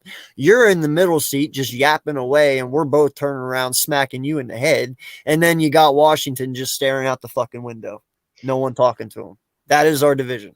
Oh, I hear what you're saying, but I strongly disagree because we I know are you do. the I only know reason you why the only reason why you're saying that is because we have been, you know why we're the middle child right now? Because we've been bad for a decade. But when we get better and we're the team that we were in the 2000s, guess what? You all are sitting in the back seat and we're the ones driving the car. Hold you know on, that's a fact. motherfucker. Hold Yes, up, we are. motherfucker. We Yes, are we never are. in the fucking back Yo, seat. you are in We the are passenger never in the seat. back seat. You are in the You passenger seat shut when up. we are No. running, when we are driving No. the car, when we No. are on top of our game. No. Yes, we are. No. We are behind that wheel, No. and we are driving that goddamn car, and we are smacking you off the side like you guys are a gnat away Is this from not, your is face. this not for real right now? Yeah, I'm Somebody saying call it. a wambulance. No, I'm saying it right because we haven't been good. That's why we're the quote-unquote middle child. Motherfucker, 'cause get it we've right. sucked for There's 10 now years. and then. No, there's now and then we let your happy ass come and sit on our okay. lap and drive the Mhm. car for a little bit, but then we put your ass right back where you belong. Okay. Don't get it twisted. You're never in the driver's seat. You're always on the lap. And sometimes Dallas is in the driver's seat smacking you guys around. No, Dallas is not. They have that little toy fucking 2-year-old steering wheel attached to the dashboard over there, and they beep beep now and then. That's what they fucking do. That's banned. All I'm going to say is you guys think you're driving that car, there's going to be a day where somebody's going to rip you out of that driver's seat and just take over that car. You know what's happening. This isn't Grand Theft Auto. This isn't Bro, Grand Theft yeah, Auto. I No was one just ripping me out about of to my say ticket. that, bro. There ain't no popping locks in this motherfucker. Okay, We own it. okay. Yeah, for now you do. Back in the And it's- 2000s, no, we owned you. We own it. We owned you in the 2000s. Listen. We owned you. I'm not here for history lessons, dog. And there's going to be a time when we own you. It happens all the time with these two teams. We go on streaks. You own us. We own you. You own us. No, we own just you. let you think you own us. No, you don't. No, Yes, you don't. Yes. Oh man, you guys are on a almighty high horse, thinking that you guys are the shit. But I'm telling you, there's going to be that moment where you're going to get knocked the fuck off, and one of us is going to take that right from you, and you're going to be like, what happened? You know what's What sad just right now, happened, dude? guys? I know he's got a smile on his face. Oh, I do. No, I am exactly. smiling. I am See, smiling. I knew No, it. I'm I can smiling. tell. I know. No, I'm smiling because I think it's funny. No, I you're really smiling because this is fun. No, it's not. It's not fun. It is fun. It's not fun. Well, I'm getting I a just think- big kick out of this. No, it's fine. You know what? Be as cocky as you guys want. That's fine. You know what? You've been the better team over the past 10, 15 years. I can't lie. Even if I tried to be, the biggest homer in the world, you guys have been the better team. You have owned us. You guys have beaten us the majority of the times. But it don't mean that things can't change. It doesn't. Oh no, I'm not talking It doesn't mean about that things can't change. but Doesn't it ain't not mean changing that. right now. But we are not. Don't ever call the New York Football Giants the middle child. Because guess what? If we're talking about revisionist history, y'all are the middle child. Because we are right up top with all them Super Bowls sitting in our cases right near the Dallas Cowboys. I don't care. You can say, oh, past is the past. Why is he bringing up the past now? That's all he does. You can't call a team that's got the amount of championships and success that we have had in our organization a middle child. That is disrespectful to the New York Giants legacy. That is. I think Listen, that we all gave three you of the us- whole middle seat, all dude. three of How us- greedy do you want? No. 'Cause we You have got been the in whole that seat. driver's Lay seat too. down. Lay down We and are- take a nap. We Enjoy are the a ride. sleeping giant that is starting to finally wake up. And we are You're coming. asleep. We You're are a sleeping. coming. You're a sleeping giant right now that has a big fucking gas fart. That's what you are. It's eventually going to go away Okay. and you'll settle back down. Okay. Relax, sir. No, Relax. I'm not. I mean, you guys, that is disrespectful for the Giants organization. Like, the Giants' legacy by saying we're a middle child to the Eagles and the Cowboys. You are. Get the fuck out of here. Get the fuck out of here. Are you kidding me? I'm not kidding you, bro. No, bro. Bro, no. Come on. I would never say that about, you know what? I would never say that about the Eagles and the Cowboys. I put all three of us in that same realm. I would. And Washington's That's been that. because you're a nice that guy, team. dude. Yeah, you know what? I got it because I respect all the legacies of those teams. The Eagles, the Giants, and the Cowboys have all had tremendous legacies over their tenures for years. Just our freaking idiotic organization at the time didn't know what the hell they were doing, so we fell off from where we were before. But now that we actually have competent people running the front office and running the coaching staff, the Giants will become a better organization and get to the point that we all know we can be. So I'm just defending my organization, saying that we are no middle child to any team in the NFC East. We are right there with you guys, and we are finally, thank the fuck God, turning things around and becoming the team that we know we could be and the respected organization that we know we could be too. I'm sorry, that one got me off. That one pissed me off. And I don't usually get pissed off about that one, but that's a disrespect to the Giants organization. Say we're a middle child to you guys. Bull the fuck shit. We are not a middle child to anybody in that NFC East. No way. That's the most fired up you're going to ever hear me about this kind of stuff because that's disrespectful to me. I do. I would never say that about you. Call me a nice guy or not. The Giants are no middle child to anybody in that division. Just saying. Just saying. I really don't know how to answer that one, bro. I mean, listen, that it is definitely opinion based when you look at it in that way. Yeah. I mean, listen, Dallas is going to say they drive the motherfucker, but we all know they're Exactly. It's opinion based. Exactly. But and what fan is going to say? Well, Washington Times will probably say they're driving the damn car. The Washington. Bro. First off, if any Washington fan ever sits there and says that they're driving the van, we're getting them a CAT scan. That's true. Because they ain't driving shit. We all know that. Yeah. No, they're definitely on the back seat. Yeah. For sure. No, but they're going to say it because they're fans. That's just how they feel. Fans are going to defend their team, and they're going to be like, that's what we feel in our heart of hearts. And yeah, I but get you still got to have a little bit to back that up, though, bro. They don't have much to back that up. We haven't been great in the past, decade or so, but we've had moments where we were driving that goddamn car, and you guys were all sitting in the back or in the side. So we've had moments where we were driving that car. Exactly. So don't get offended. Right now, you're the middle child. So what? Enjoy it. Who knows, 5 years down the line, we could be the middle child. It varies, but right now we're driving the van. Right now, Dallas is second. You're in the middle, and Washington's their seats reserved. You're right. That you're right about this moment right now. You're absolutely right. Yes, that's what I'm talking about. You and Dallas. That's what he was saying all along. That's what I've been saying all along, dude. Well, I didn't know because you weren't clarifying if that's the case. I'm talking about long term. I don't give a shit about long term. I only care about right now. Well, why do you think he said he wasn't here for a history lesson? He said he wasn't here for a history lesson, so I don't he was care just what meaning you right did now. 20 years ago, bro. I don't care what you did 10 years ago or 5 years ago. I only care about this season. All right. Well, right now, that's true. Yeah. But that's why I was wondering why you were being offended. I was like, what the fuck? But if the Giants beat the Eagles and then we play the Cowboys and we they beat them because it could happen. Crazier shit has happened in the NFL. Guess what? We're back to driving that car. He does have a point, AK. No, I know you're right, man. Yeah. I'm sorry.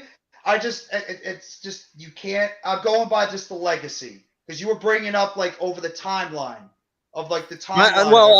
The Giants have been a very good team at times too. We've just been we've been sleeping. Just to put it together, we've been a sleeping organization. I can't front. You have been the best team for the past decade and a half. You have been. You've been the most successful team consistently. We've had spurts, and the Cowboys. They're more of the middle child because they have moments in the regular season where they're good, but when it comes to the playoffs, they fuck it up.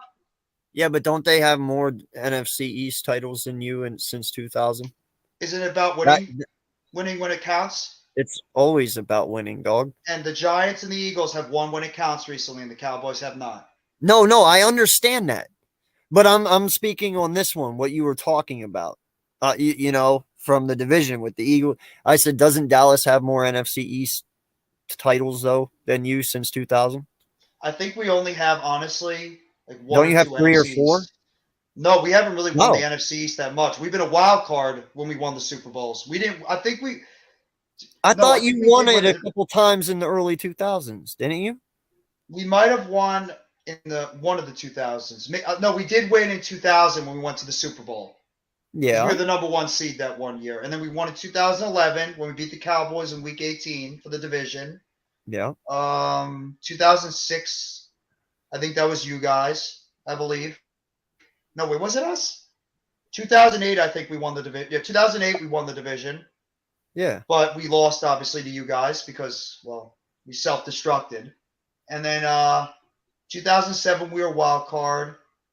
I think we've won the division like 2 or 3 times in like the last 20 years. We have not won the division much. You guys and the Cowboys have won it the most. We when we get in the playoffs, though, that's when the Giants become unpredictable. It's the one thing about us. When we make the playoffs, we become very unpredictable.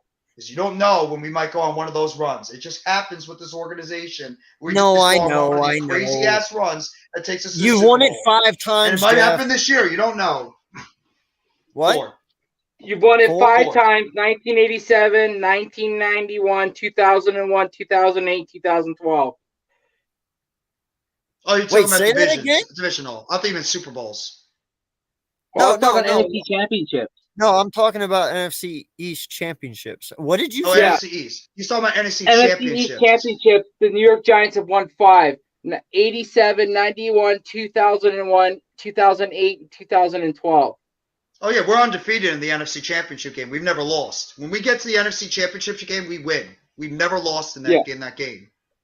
They won against Washington 17-0. They won against San Fran 15-13. They won against Minnesota 41-0. Then they won against Green Bay 23-20. And then they won against San Fran in 2012 20-17. And when we get Man, to the y'all Super just Bowl, we're always 4-1. fuck up Minnesota, don't you? It's fun. Well, no, Minnesota's owned us in the regular season, but when we see them in the playoffs, we always bitch slap them right back. That's what always happens. They beat they find ways to beat us in the regular season, but when it matters most, we slap them right in the face. And remember with the Cowboys too? Last time we saw the Cowboys in the playoffs, guess what we did? We did the improbable when nobody thought we could beat them. Guess what we did? Hi, RW McQuarters. But that's what Dallas does, bro. I know. But we're unpredictable. That's why we're just a very unpredictable team. And when people count us out, that's when we start surprising y'all. Just saying. Like Jeff, I will give you this right here. If y'all weren't playing us, I'd probably say you would go further than Dallas. Is that fair enough? No, I respect that. And that's as nice as I can be, honestly. I think you could beat Dallas. Truly, I do. If you had to play them, I really think you could. Mm-hmm. But unfortunately, you don't have that luxury this week. Washington's just sniffing All I'm glue gonna say somewhere is- on Queen. All I'm going to say is let's just strap on the pads, get out there on the field, and let's see let's see who's the better team on that day. Because you guys are the more talented team, but you never know. It could just be our day. You never know in the NFL. Anything is possible. You guys Any could have given Saturday or Sunday. Jalen Hurts could shit the bed, and Daniel Jones could Hey. go out there and have a great game. He could. No, Hey, be no. real. No Be one's real. He shitting could. nothing. No one's shitting nothing. I want to see no shit. Yeah, the only shit we're gonna be doing is on your chest. That's disgusting. That's disgusting. You don't remember that from Not Another Team movie? Yeah, I do remember that. That's disgusting. Yeah, I know it was disgusting, but it Fuck just dare seemed you. to- Warn a guy next time you're going to do that, bro. It just Yeah, seemed to fit in seriously. at the right time. Sorry, I didn't know you were sipping I was on a taking fucking an drink at inhale. the time I said it. Yeah, you just said that, and then Randy almost spit up his drink over there. You had to make. I did. You had to do a spit take on that one. But No, no, I deep throated the fucking drink. I just think that you guys, there is always a possibility we could beat you. Just saying. And Dude, I there's mean, a possibility anyone can beat anyone. Yeah, I get I that. Exactly. respect I that, think you you guys Jeff. can beat I us do. too. I respect. Yeah. I respect it. It's all there's respect here, but tell me what Giants fan and go. I mean, the big blue crew saying it right now. We all think we're gonna beat you guys. We all. And why would a Giants fan not think that when we're riding as high and confident as we are? We are. Why would we not think that? We are playing with quote I get it. unquote house money. Nobody expects us to win. That's what makes us dangerous. They expect you guys to kick our ass on Saturday night. They expect you to steamroll us. You guys, what, an 8-point favorite over us? 9 points? 7. 7 points. Okay, that's actually closer than I thought it would be. I thought it would be around 10 points. But either way, No. you guys are the better team talent-wise. You are. You guys should. You guys are a Super Bowl contending football team. You are. You're a team that is contending for a Super Bowl. Most think you're the Super Bowl favorites in the NFC. We're a team that has come out of nowhere and has had this one of these seasons that sometimes you just can't see and predict. But I just have the confidence in my team that this team could go out there and just have one of those games and surprise a team like Philadelphia when they don't expect it and pull off a victory. I do. I would not be a Giants fan if I wasn't. I'm not saying that my team isn't expecting anything. I don't think they take anything for granted. That is not Jalen Hurts' mentality, and his mentality spews down on everyone. Jalen does not take shit for granted. We all know that. Listen to him talk. All right? But the thing is, I really feel that him not going to get MVP, even though he says it doesn't mean nothing, it means something. He ain't going to ever let you know that because he doesn't let anyone know. He's even said it himself. You'll never know. He's like, there's only 2 people in my life that know. He's like, because I don't show emotion. He's like, my parents just know by looking at my face how I feel. Okay? This kid has an even bigger chip on his shoulder than what he had in the regular season, just because of that shoulder injury and not winning MVP. I know he sits there and says, I haven't thought about it. Bullshit. Anybody and everyone would think about that. You know what I'm saying? It rides with you. It hangs on. And that's what I'm saying. Him finishing out the regular season the way it did. I saw his face when they lost to the Saints. When he looked up at that camera, you could see it all over his face. Bro, you were fucking up everything I built. That's exactly Jalen's face. This kid is determined. He knows what it's like to lose, bro. He lost at Alabama.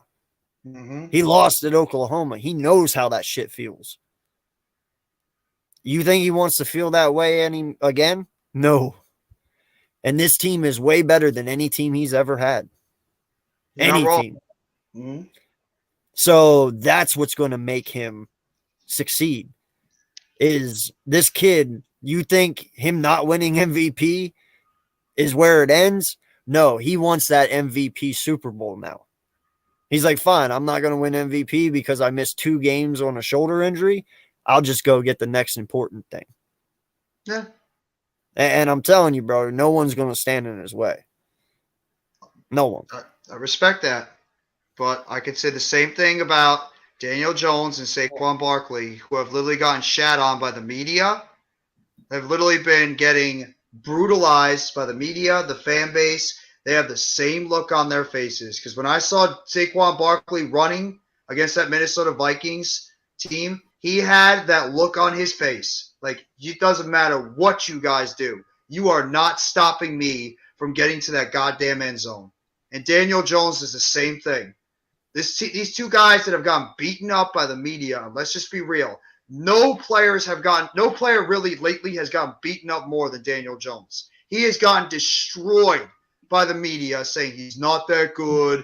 He doesn't know how to make decisions. He's inaccurate. He's not a franchise quarterback. Daniel Jones is listening to all that kind of stuff, but he's not saying it, but he's bottling it all up, and he's saying it right now in his head, motherfucker, I'm going to go out there on the field. I'm going to show you that I'm a damn franchise quarterback. And that's exactly what he's doing right now. Just keeping it in a calm, cool, collected manner. But his play out there is showing that this dude is not letting anybody stop him from getting where he knows he could be. And I'm saying the same thing about Saquon. Yeah, I understand that, bro. But you gotta have talent around him. Huh? We have talent. Apparently we have some talent if we're playing this decent. We have some talent. It might not be elite. You played Minnesota. So what? They're still a football team. They got elite talent on their team. They do. The quarterback might not be good. Justin Jefferson's elite. He is. Yeah. Dalvin Cook's elite. TJ Hawkinson's elite. Their defensive players on the line are elite.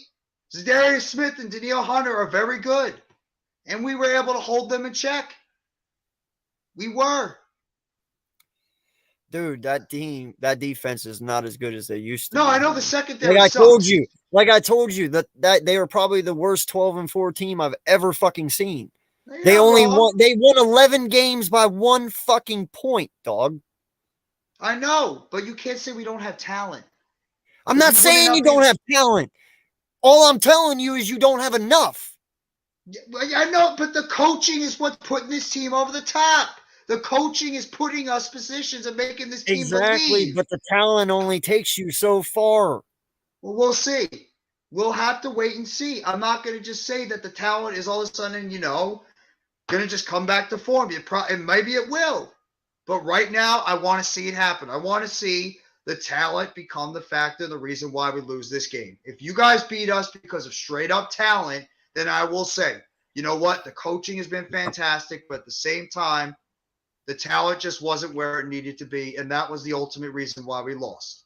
But at the same, but I have to say, I have said with Jalen Hurts, no two quarterbacks have gotten crapped on more than Jalen Hurts and Daniel Jones, and I'm very happy to see both those guys go out there and prove to the media and prove to everybody out there that they are good and franchise quarterbacks. Both of them deserve the flowers and the praise that they are finally getting now. They do. Yeah. But at the same time, like you said with Jalen Hurts, he's got that look in his face. So does Saquon Barkley and Daniel Jones. They have the same exact look on their face, saying that it doesn't matter who it is. We are not letting anybody get in our way from where we would think we can go. Because the coaches, they're believing. So we're both hungry teams. All right. I want to play a little game. Go Just for it. because I don't know if it's just because I feel I have a point to prove or what, but it's just a little game, and I want your honest opinion, and I swear, all right, take the names out of the equation, Okay. all right, put this team, put the Eagles on a college team, and put your Giants team on a college team, and teams we don't even like necessarily, and you look at just the rosters alone. Do your corners even stand a chance against the wide receivers of that team? Adoree, yes. Adoree, yes. I do believe You think Adoree can take on AJ Brown? Adoree is a very good cornerback. Okay, now what about your second against Smith and your third against Quez? That one, You're not I will worried say about your second? That one, I'll say I am a little bit worried because Fabian Moreau's been a great story. He's played actually very admirably for being the second corner because he wasn't our original starter corner. It was Aaron Robinson that was our original starting corner, but he couldn't stay healthy. So Fabian Moreau, who we picked up as a free agent during like the middle of the season, he's done an admirable job. But I told you, the guy that worries me the most is Devontae Smith because he's a great route runner. I think he could give somebody like Fabian Moreau trouble. And I've been one of the biggest guys that have had a problem with Darnay Holmes in the slot. I have said I'm not a big Darnay Holmes fan, as a lot of other Giants fans have said. Like I'm not that big of like 100% homer. I know there's weaknesses on my defense. I know there is. Darnay Holmes is not that great. He plays better against Minnesota, but he's not great. That's why I How say good are Chris you at Watkins. stopping? How good are you at stopping tight ends? We're not good at all. We are very bad against tight ends. That's why I say Goddard is probably the biggest mismatch for us against your offense. I think Goddard could eat us alive. You're decent against the run, right? No, we were bad for most of the season, but we've gotten better. We did hold Dalvin Cook in check for the most part. He's had I think 60 yards rushing. But thank you further. But at the same time, no, our run defense has gotten better, but it's not been great. Okay. Well, and but that's why I wanted to take the names out of it. Because I know whenever you look at these teams that names matter, But if you just look at the individual player, take the teams out of it, just player against player, it doesn't match up. It doesn't. Not even close. I know you say Adoree Jackson, but I'm going to tell you what right now. I respect you for saying he is your best corner you have, and I understand that. But even still, I don't think Adoree Jackson matches up with A.J. Brown. I think A.J. will have his way. He's a wrecking ball, dude. He's not just fast, but he's powerful. Oh, I know. Yes, Adoree I know how good Jackson A.J. Brown good, is. He's great. Yeah, I know. You know who he is. I know you know who he is. I'm Yeah, just he's saying. I just don't know how Adoree Jackson is going to match up with him. Not many corners match up with him at all. In fact, it's very tough to because of how dominant he is. Yes, Adoree Jackson might be good, but is he good enough to stop AJ? He has in the first 2 games. Well, what I could honestly see Wink Martindale do, I could maybe see him putting Fabian Moreau on AJ Brown and then maybe shadowing McKinney over towards that side, and then having Adoree Jackson play 1-on-1 against Devontae Smith.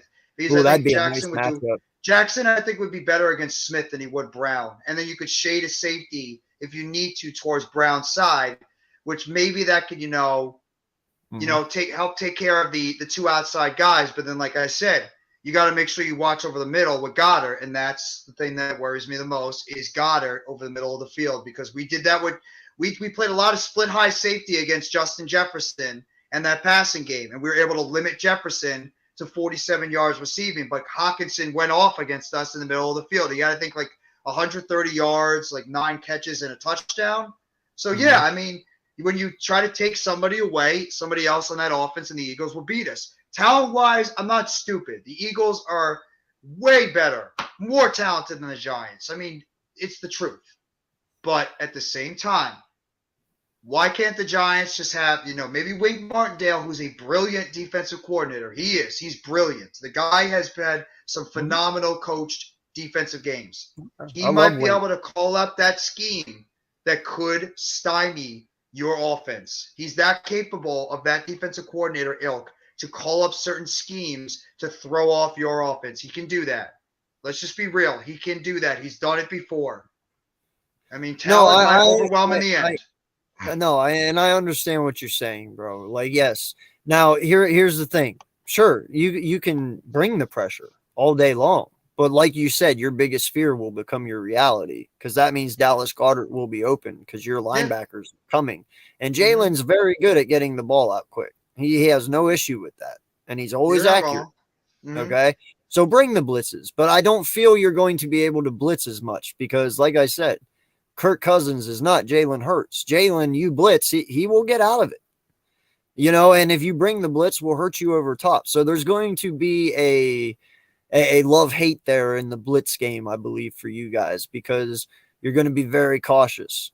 Because even if you bring pressure, he can still get away. And then if no one's there in the second level to stop him, well, there's 20, 30 yards.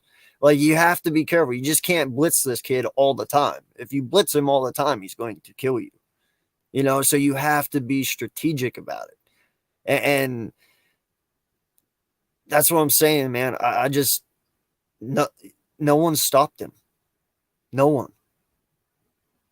I'm sorry to say that, but look at all the games, bro. No one has stopped him. If you stop him throwing, he'll kill you with his legs. If you stop him from running, he'll kill you with his arm. Like, a lot. And it's like you said, DJ and Hurts have always been given shit. Hurts has proven it this year, though. He don't need his legs. He uses them, but he don't need them. Hell, he didn't run one time against Pittsburgh, and he blew them out. He beat you guys week 18 without even running. He only ran 3 times, and that was just to escape pressure. And he didn't even really want to do that. But you tell me one game he was 100% healthy and somebody stopped him. No one. And that's my point. Not even the best defense. Not even Dallas has stopped him. Do you know Dallas's defense, when we played them the first week, they were 1 in the NFL in damn near every category. Oh, I remember. And Jalen Hurts is the only quarterback to put up 100 QBR on their defense. Because you guys have a terrific offense all around, too. I understand offense. But you know what? You can have a terrific offense and still be shitty. Just because you went out and drafted A.J. Brown, just because you went out or not drafted, but you signed A.J. Brown and got him during the draft and gave a pick away, and you drafted Devontae Smith and you have Dallas Goedert and Miles went off. That was no guarantee that Jalen Hurts was going to be good. You can have a really good offense and still be a shitty quarterback. Yeah. You know what I'm saying? So there was no guarantee that Jalen was going to even be what he is this year. But he did it because he had the drive and the desire to be good. And the same with DJ. He has the desire and the drive to be good. You just need to get him a little bit of help. But Hopefully both that of our comes in the off quarterbacks, season. but both of our quarterbacks have shown we can beat you both ways. I'm just just saying, you're absolutely I right. You are 100% right on that. I have just seen people be able to stop DJ. I have not been able to see anyone stop Jalen. And until somebody does, you got to prove me otherwise. I mean, I want to see what the thing is, I want to see what Daniel Jones can be like when he actually has an A.J. Brown or a Devontae Smith or those types of talented, like really elite talented players on the outside. And then it might be the same thing. How the hell are you going to stop Daniel Jones? But at the same time, I mean, I just had my point in my head and I just completely forgot it. I know I do that shit all the time, bro. Don't worry. With Jalen Hurts, I know, and now I remember. We talked about it before the season. Every single Eagles fan said that you guys are elite at a lot of positions. You have probably the best offensive line in football. You have two phenomenal wide receivers. You have a phenomenal tight end. You have a very good running back who's become great. But it all started with Jalen Hurts. Your offense would either sink or swim because of number one. That was the one thing that could stop you guys. And I even said, you remember I said this, AK, if Jalen Hurts is able to put it together and have a good season, you guys will be scary on offense. I said that. Yep. And look what happened. Jalen Hurts was able to play confident. He was able to stay poised in the pocket, take advantage of his scrambling abilities, be able to throw more accurate. He's been more accurate this year than previously. And look at that Eagles offense. You had 1,000-yard running back. You had 2,000-plus yard receivers. You have a tight end. If he didn't get hurt, would have probably been close to 1,000. You guys are dynamic. You have a top 5 offensive line. You guys are exactly where I thought you could be. I want to see what this. That's why I'm saying I want to see where Daniel Jones could be if he had this type of talent around him. That's been the argument about Daniel Jones. Even DJ haters, I've always made excuses. Well, it doesn't matter. Your quarterback's got to elevate, the talent around. I want to see what Daniel Jones could be like if he has talent like this. I do. Yeah. Because I think he could be the same type of quarterback. Teams would have a nightmare trying to stop Daniel Jones if he had elite playmakers on the outside and an offensive line, which I think the offensive line has gotten better with the Giants. It's not great, but it has gotten better. I want to see him with truly elite players at the skill positions on the outside besides Saquon in the backfield. Okay, so I got 2 questions for you. You know how we were talking about earlier scrambling quarterbacks and how Randy brought up earlier about how people are worried about Jalen Hurts and his legs and blah, blah, blah, right? Mm-hmm. Is that now a worry in your head with DJ? I don't love seeing my quarterback, to be honest, scrambling as much as he does and taking some of these massive hits. I saw some massive hits he took in the Minnesota game, especially that first down one where somebody took a shot right at his face. And DJ doesn't slide very good either. I get nervous sometimes when DJ slides. Daniel Jones is a bigger quarterback than Jalen Hurts, so maybe the hits won't impact him as much as maybe Jalen Hurts because he's a smaller quarterback, and it might take a toll on him with the amount of running he does, taking these massive hits. But at the same time, no, I don't love seeing DJ.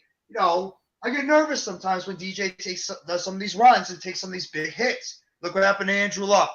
Look what happened to Ben Roethlisberger.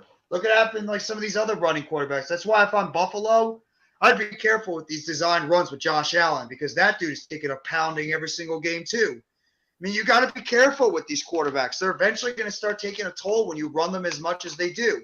I didn't love seeing Daniel Jones rushing the most in that Minnesota game where he had 17 rushes compared to Barkley's 9.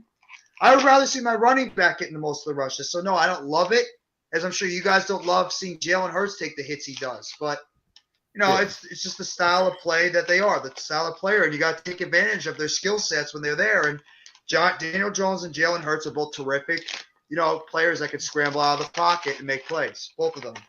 Well, let me put it this way, man. In my opinion, and this is just my opinion, man, I have a feeling that the NFL is starting to go that route. You're not going to see pocket passers very often anymore. You look at a lot of college quarterbacks coming out. Mhm. A lot of them can run. A lot. You're not You wrong. know what I mean? Mhm. And they can throw and they can run. I believe a lot of football these days coming up in the next 10 years, 5 years even, Mhm. you're going to see your quarterback run the ball a lot more, every team. Because the more and more these scrambling quarterbacks come out, the more and more people are going to take them. Because you got the Lamar Jacksons and the Jalen Hurtses and the DJs that are dual threat weapons. And they're Mhm. starting to realize that those dual threat quarterbacks, yeah, even if you got them 5 years, that's really 5 years of really good fucking football. You know what I mean? And they also know, well, hey, there's always another draft. We can always get a new running quarterback if something goes wrong. Because in Mhm. the end, yes, they do care about their players, but they know they can always replace someone. You know what I'm saying? So you might not start Excuse me. seeing the quarterback position be an 18-year thing anymore for a while. You know what I'm saying? Because we are transitioning into a more scrambling quarterback because they make the football game exciting. Mhm. You hear the crowds when quarterbacks run, when Jalen Hurts runs, when DJ runs, they Mhm. make it exciting. They do. And that's Mhm. what it's about, excitement. So I don't know, man. There might come a time where we only see quarterbacks in this league for 7, 8 years, like Wentz. Wentz is a perfect example. He was lightning when he first came in. Mhm. I Injuries. remember. He was in here for what? He's in his 8th year now, something like that, I and he's think so. already Yeah. washed. And he's Mhm. already washed. That's what you're going to start seeing, and it sucks because you fall in love with these players, but it's about the excitement, and these scrambling quarterbacks bring excitement to football that we haven't seen in a while. You know what I'm saying? No, you're right. No, you're absolutely right. And case in point, you look at some of the top quarterbacks coming out in this draft: C.J. Stroud, Bryce Young, Anthony Richardson, which everybody's falling in love with.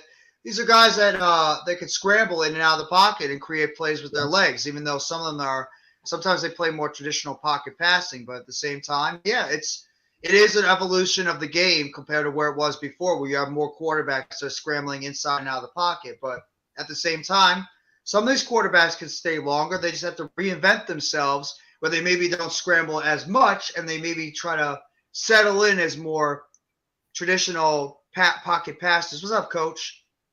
So they try to settle in as more traditional pocket passing quarterbacks like towards the middle or end of their career, like Michael Vick did.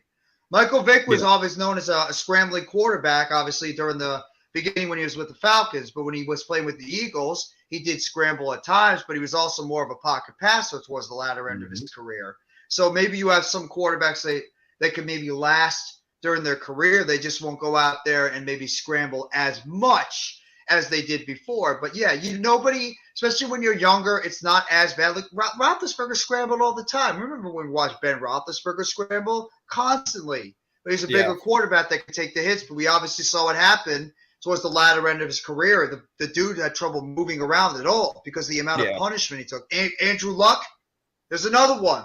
That dude got destroyed all the time with the amount of times he had to run because he had to run for his life, and try to scramble in and out of the pocket. And we all know Andrew Luck, and I think everybody has said it, when Andrew Luck would have been a potential Hall of Famer if his organization wasn't so goddamn stupid and destroyed what he did. And that's one of the saddest stories in the NFL, what that organization did to Andrew Luck. And it's karma that they've pretty much been trying to find a quarterback since Andrew Luck retired. But, yeah, I mean, I think we are slowly transitioning towards more of a, scrambling type quarterbacks out there compared to, before. But at the same time, I mean, I think the pocket passer can still survive in somewhat a way, but at the same I mean, we'll have to wait and see. It's all dependent on, where the NFL goes from here. Especially with the rules they have now, where if you blow or touch the quarterback, they're going to call it unnecessary roughness. See? Told you. I get it, dude. Like, I just really feel like the pocket passer is going to fizzle out because these players are getting much faster. Yes. and stronger. You know, I mean, for Christ's sake, look at Jordan Davis. He runs a 4.7 flat and he's 340 pounds. He's That's freaking a scary good. He's that's a unbelievable. lot of fucking weight running very fast, you know. You need to have the capability to get away these days. Absolutely. Riddick coming off the edge, Parsons coming off the edge. You know, Have you Tibbs seen coming off Thibodeau? the Yeah, edge. Thibodeau's scary Yeah, when that's he's what I'm running saying. for his Tibbs size. coming off the edge. You know, we got so many fast guys these days. Riddick and all of them. Like, dude, they're almost unblockable sometimes. You know what I mean? And a traditional pocket passer like Tom Brady in today's game is going to die. You know what I'm saying? Like, if you can't scramble, you are screwed. These guys chase you down. They're fast. So I think it's almost necessary these days to have a scrambling quarterback because you see it's taking a toll on Tom Brady. These edge rushers are very quick. You know, it's taking a toll on Tom. It's taking hell, Matt Ryan couldn't do shit this year, bro, because he couldn't move. You know? My God. Like Ryan, yeah. Yeah, like that's what I'm talking about, dude. I mean, even Trevor Lawrence can move, and he looks good. You just have to be able to scramble these days, dude. There's just too much speed out there. There's way too much, especially on defense when they're just some cold blood killers, man. Their number one objective is to get to the quarterback. Yeah. What was that really bad, awful call last week where it was roughing the passer? I think it was on the Giant. Was it the Giants? Yeah, on Dexter Lawrence. Miz just talked about Dexter Dude, Lawrence. That was unbelievable. That was the worst call I've ever seen. And I guess I'm assuming the reason they called roughing the passers because he spun him around and threw him to the ground, but it really wasn't. I mean, he kind of laid him down, you know. But I can't believe they called roughing the passer on that. That was a complete sack. What do you want to do? I mean, that was a bad call. I mean, that's the problem. That's the problem nowadays. You get anywhere near the quarterback, they're ready to blow the whistle out there and throw a 15-yard penalty for roughing the passer. It's. I understand why defensive players get as frustrated as they do because you get anywhere near the quarterback, and if you even try to put them on the ground by like tackling them, they are ready to throw that flag out because you unnecessarily put them down to the ground because we can't hurt the quarterback because of the rules now, because of the CTEs and things that happened previously with the amount of massive hits that these quarterbacks were taking. So, you know, it's a give or take type thing. And you know what, man, I get that. Like, listen, when it is all about player safety, man, I am all for it. Whatever it takes to cut down the concussions, whatever it takes to cut down injuries in general, hey, do it. But listen, you can't take football out of football. These kids are raised at the time they are able to run and walk. At 1 year old, these guys are trained. Their dads start them young, man. They play Pop Warner all the way up, right? They know what risks this game entails. We all know what risks this game entails. The quarterback knows he's going to get hit. He knows it. He knows it's coming. Like, as long as we're not out there headbutting the fucking quarterback, if you take him down, you take him down. It's football. I'm tired. Listen, I am really tired of what you guys are talking about. So you wrap him up and you put him to the ground. But it's roughing the passer because you were just a second late. Like, dude, it's just fucking football. If they're not hurting him, let it go. You know, I want to be able to see. I'm actually really tired of the fucking offense and defensive pass interference flags. They're insane. Oh, I am too. Like, dude, no lie. Let these guys fucking play. So what if they get a little handsy? It's fucking football. As long as they're not grabbing jerseys and fucking right, or pushing off. Yeah. If they're just slap fighting right before the ball's there, let them fucking slap fight. It's not a big deal. When they get a hand in on the ball, it's good coverage. I don't know about that either. Like, man, I tell you, the Giants played some good coverage. That's one thing I'm worried about this week is I say the Giants did pull up and showed up with their secondary this week on defense and stopped Kirk Cousins' passes. We all saw it. Yeah, but I mean, dude, we got to stop making it, I'm going to say it, a pussy sport. To a point, that's what we're doing. Like, I get it, bro. You want to fix the concussion thing, fix the fucking helmets. I don't want to see my players with concussions. If we can make it so they don't have them, do it. You know, I'm all for that. But you can't take football out of football. And these guys know what they're getting into. That's why they do it. They love it. In a sick, sadistic way, they love going out there every Sunday and getting pounded. Like, no lie, you have to love them. That sounds bad. Yeah. I know. I was just about to say. But Where's okay, Mitch? Where's pause. Mitch when you need him? Where's Pause. Mitch Brownies and Paws? But you know what I mean? Like you have to actually be a little fucked up in the head to want to go out there and get slapped around by these guys. Okay. You know, like these hits are not something to joke about. These dudes, when they hit you, they fucking hit you. It isn't a game, even though it is, but it isn't. You know, Coach, What do football's you a say? game for football's a game for bitches. Real men play international football. I love No, it. I'll say this. But you know what I'm saying, though, right? No, the thing that pisses me off about the NFL nowadays is that every single time you see a play happening, you are just sitting there waiting. Okay, where's the flag? Okay, where's the flag? On every single play. How Right. many times do you see a guy running back a kick or a punt, and you are sitting there waiting, okay, holding on the return team, go back to the goal line? It happens every single game. Pass interference, and illegal contact. Same thing. Go ahead, AK. Can we ease up on the offensive holding calls, dude? Holy fuck, bro. How many offensive holding calls have you seen where it's barely even a fucking hold? You know what I mean? Unless the dude is yanking on those fucking shoulder pads and ripping him the fuck around, don't call that shit. You know everyone holds on every play? Literally. You ask every lineman. They all hold on every play. It's just which one gets seen, if ever. But they call it all the time for the stupidest shit. Like, for instance, we'll use the one when we lost to the fucking Saints. When it's Miles Sanders had that run and Landon Dickerson pancake blocked the Saints guy, and we got called for that.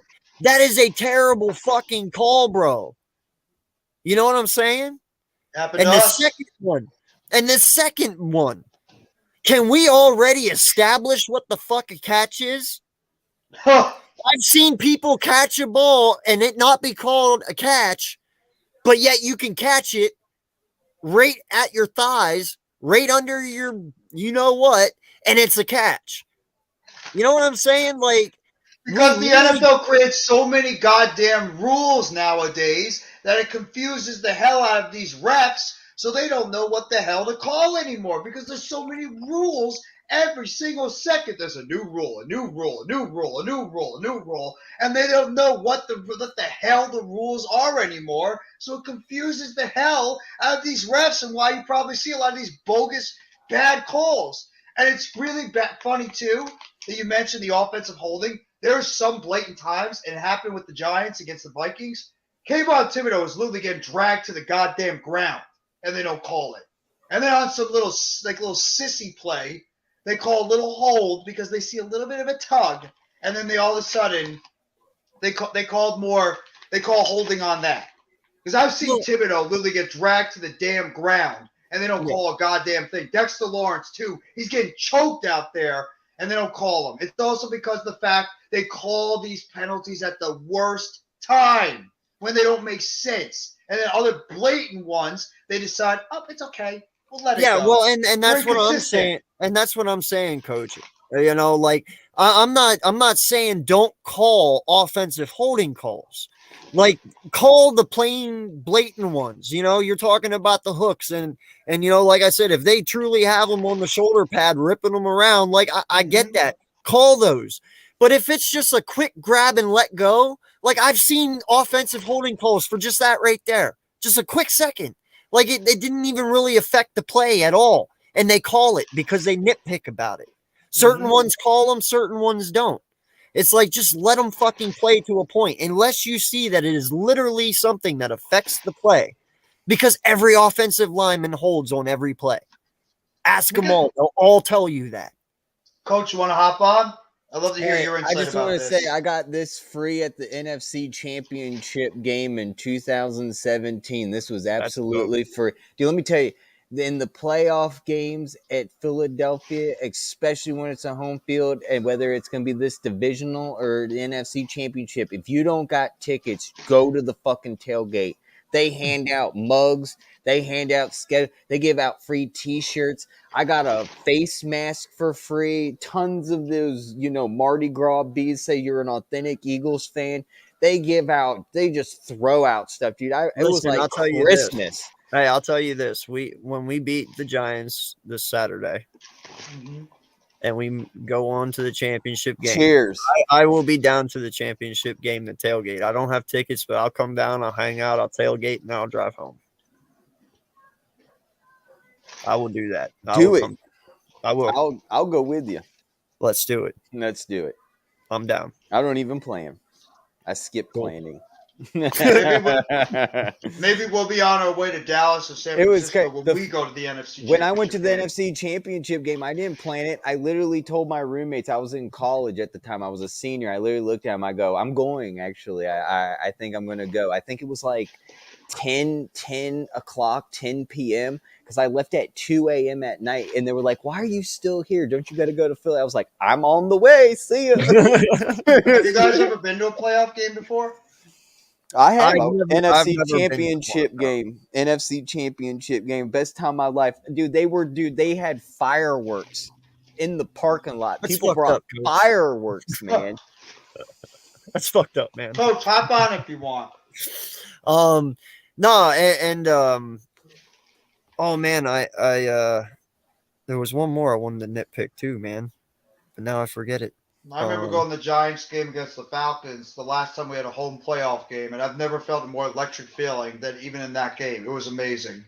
There, you can't compare.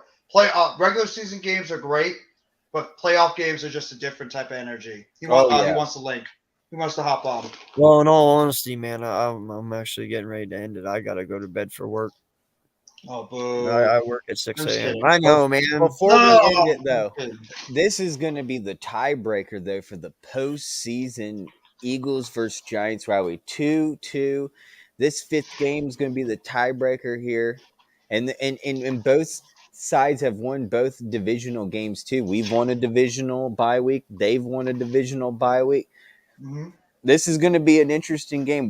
One has beaten us on a wild card. The other one's beaten us. This one's going to be the divisional. This is a big, big game here. Not just a tiebreaker. It's a bye-week divisional tiebreaker. Yeah. This game is going to be amazing. I'm excited. I'm glad it's a primetime Saturday night game. 8:25? 8:20? 8:25, whatever. Be on the clock, party time, excellent. What are y'all going to be doing? Because that's what we're going to be doing. I'll be streaming with Jeff. Oh. You mean me, AK, and Coach? Dude, I might hop on, if you don't mind. I'm not going to spend the whole time on the show, but I might hop on and say, hey, during your Go live for stream. it. What you mean? If you want to hop on, it'll be two Giants. It would be like halftime. Okay. Yeah, that's cool. I can ride solo. I don't need backup. Shit, I'm AK Eagles, man. I can handle my own. I've ridden solo too. What did the first? No. You can bring Coach. It's all good. No, but I mean I've done it solo before when we were doing the stream with halftime and Toe and Randy. Jeff, I was by myself. Dude, I love how Jeff is so humble. Listen to this, AK. I comment to Jeff and I was like, dude, you've made it. You've hit it. I don't know what you've done, but you're good. Dude, he already has 1,030. I just talked to him yesterday. He was at 1,010 something. He's already at 1,030. God forbid he's probably already at 1,050. He puts in that work, bro. He puts in the work. And I told Jeff, I was like, dude, you can't quit now. You can't quit like I did. You can't quit.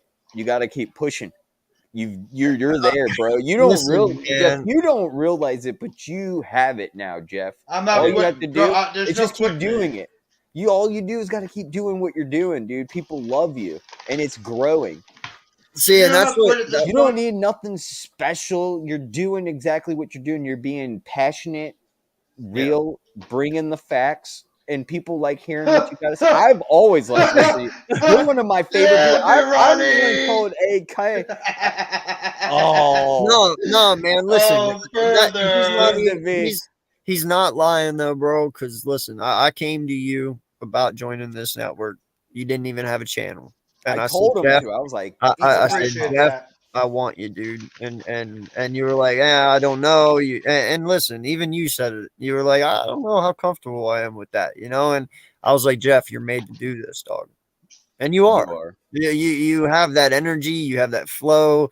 Don't ever say I And can't hold my own against anybody because I can hold my own one-on-one. I When know. I get Jeff, trash talked, I Jeff, will throw it right back. we Even need though to I'm get. humble. We need to. I Get know. you Why a do you think camera. our stream's going to go off on Saturday, bro? Because you have probably the most energetic Giant fan and the most energetic Eagle fan in one room. It's going to be pretty nasty. Dude, I hope that Mitchell eventually Poppin. you get so many donations and you get so big, I kid you not, Jeff, that you can afford to finally buy season tickets and actually bring yourself to the tailgate experience of the Giants and show the Giants fans and go to the games and actually, instead of being, live at your house watching the games, do it live at the stadium. Yeah, no, man. Listen, I mean, I'm actually pissed at my work. I wish I didn't have a job right now because I would love to fucking be able to sit up here and do this all day, man. Like my job has really taken a toll on my streaming, and it sucks. I just don't want to do it because I'm just so drained from work, and it's taken a No, I toll blame on you. me. So but what I'm trying to say is, even though my channel has taken a hit, I'm so happy to see you succeed. Because I told you from the get that this is what you were meant to do, bro. Well, I'll just say this. I mean, Your success makes me happy. I appreciate that. I really do. And it's betting on yourself, going out there, put in the work, being humble about it, because you can't be I've seen people be cocky sons of bitches and not be humble, and it ends up biting them in the ass. So, I mean, I appreciate all the comments. Virani, she thinks you're funny. Or further, Virani thinks you're funny. Oh, okay. But I mean, like, I try to be humble. I put in the work. I don't be biased. Like tonight was probably the most homer you'll ever see me be with the Giants because I'm a passionate as fuck Giants fan. I'm not just gonna go out there and say the Giants are gonna steamroll anybody. Same thing with the Nets. Same thing with the Mets. Same thing with wrestling. I try to stay humble and I divulge all my credit to others because you guys helped put me on the platforms that I got the chance to. But don't just say I'm a supreme talent. It's not just me. Everybody are supreme talents to do something like this. You got to have a lot of balls to be able to go up here on camera and just talk sports because a lot of people are out there trying to watch you fail. They want to see you fail. They're going to put their 2 cents out there. They're going to do whatever they can to bring you down. Oh, dude, you should see it right now. I got a Giants troll for once. I got a Giants troll on my on my YouTube. This is always trolling everybody. No, not him. No. Way above. We don't know who this guy is. He hasn't been in the chat ever before. He's never been a part of Hardcore Sports. I don't know who he is, but he got on my channel and Homer, and I love it.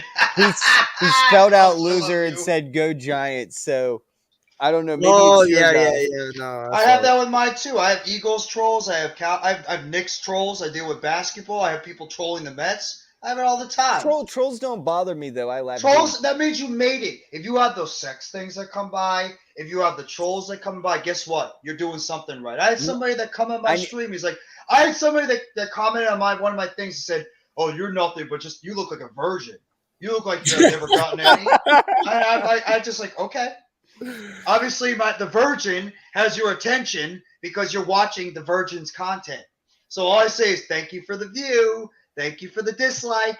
Thank you very much for coming by. That's all I keep saying. It's a humble approach, but at the same time, don't act like just because I'm nice most of the time, I can't talk my shit. Because if you saw it tonight, AK, I can talk my shit and I can back it up just pretty well. I never questioned you not being able to. No, I'm just saying. But like, people don't make it think like, Jeff. Yeah, Virani! Their brother's blushing. No, listen, Jeff. I need to literally ask you a question. Though, when are we going to work on an intro for you? I'm ready right now. Right now, I want. No, you want to know the facts? You want to know the facts further? Yeah. I want to be one of those content creators that proves you can become successful without the glitz, without the glamour, without the cool intros and outros, without the graphics, because I proved that you can make it, you could still become a success without all that kind of stuff, because all my stuff is very plain. Right, and you can open still up the do that. video. This is a GIF. It's Well, a I have GIF. an intro. When I live stream, I have an intro. But I want to get you a professional one. I think I'll because I want to get you It'll one come. with the Mets, the Nets, and the Giants. No, it'll come. Well, wrestling too, but no, it'll come. Trust me. There's a lot of ideas that are cooking in this head that I haven't really been able to throw out there yet, because right now I just don't have the equipment. I just But got Mitch the other day. He's got Final Cut Pro. We're going to install it tomorrow. We're gonna work on it. Look at AK over there in the top left, just shaking his head. And by the way, AK, I'm so glad that you're able What to the fuck did I do? I'm just on- sitting here. No, No, I'm because saying you're like on shaking your Wednesdays, head like, because you are been busy and you have been working hard, and everyone in your job's left, and you're struggling doing single-handedly everyone's job because you have very little help. You're begging people to come work for you. But you do find on a Wednesday to come and do this, and I got to give respect, dude. And I feel bad that I had something going on right now, and I'm not going to do this for the rest of the day. But I'm so glad to be part of this East meets West, because one thing, like I told you, I'm from California and I'm from Virginia, and I'm both from East and the West Coast. I got both flavors. I've seen the Rodney King riots. I've seen the Bronco driving down 95 with O.J. Simpson in it. Okay, I've seen the fires burning in L.A. and the riots, and I've seen Rage Against the Machine. And then you come to the East Coast, and I've seen look who Philly. just came into the chat. Brock Lesnar's here. He's going to give us the F5. And you get both sides with me. So I appreciate it, and that's what I No, want but to bring. don't just Well, say then that. I guess we can be the bi-coastal brothers, because I'm bi-coastal. Yeah, there you don't- go. but don't That's right. just You're say from that. Alaska. That's right. There you go. Don't just say that I'm a supreme talent. Trust me. Everybody that does YouTube, you are talented as hell, because you have the balls to come up here and talk about things that you're passionate about and that you love, and you're not afraid what people are going to say is backlash. Everybody does it. Miz does it. Coach does it. All the Eagles people that do it. The three of us do it. You have to have balls to be able to come up here and be able to take the criticism, but also get some of the praise. And I don't care if I get 2 views on a video or short or live stream, or if I get 2,000. It's not about that.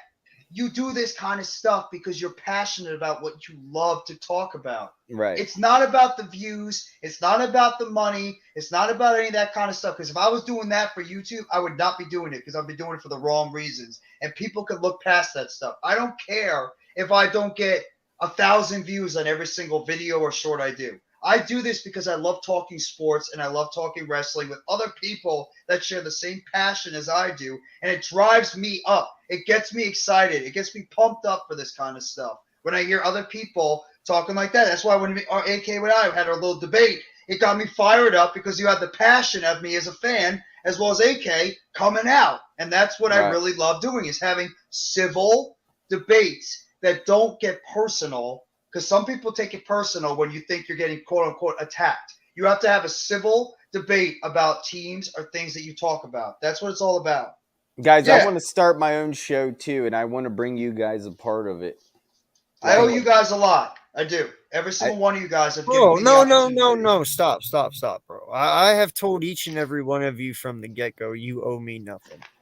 You know, first and foremost, I built the network because I wanted to, and it was an idea of mine. I floated around for the whole entire year that you guys knew me. I just needed the right time to do it.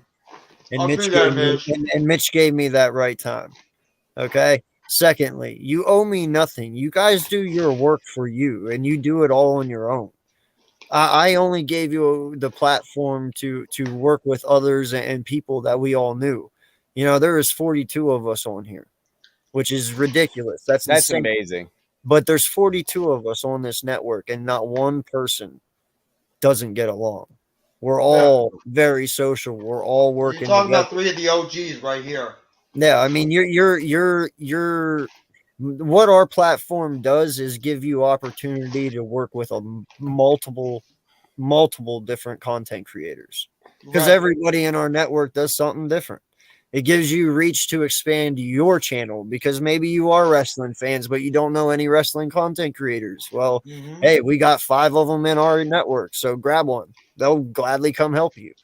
You know, like it's just the community that we built inside this network, and that's what makes it great.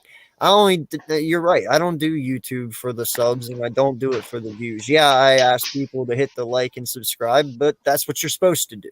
Yeah. Okay. In the end, I only do YouTube because of y'all.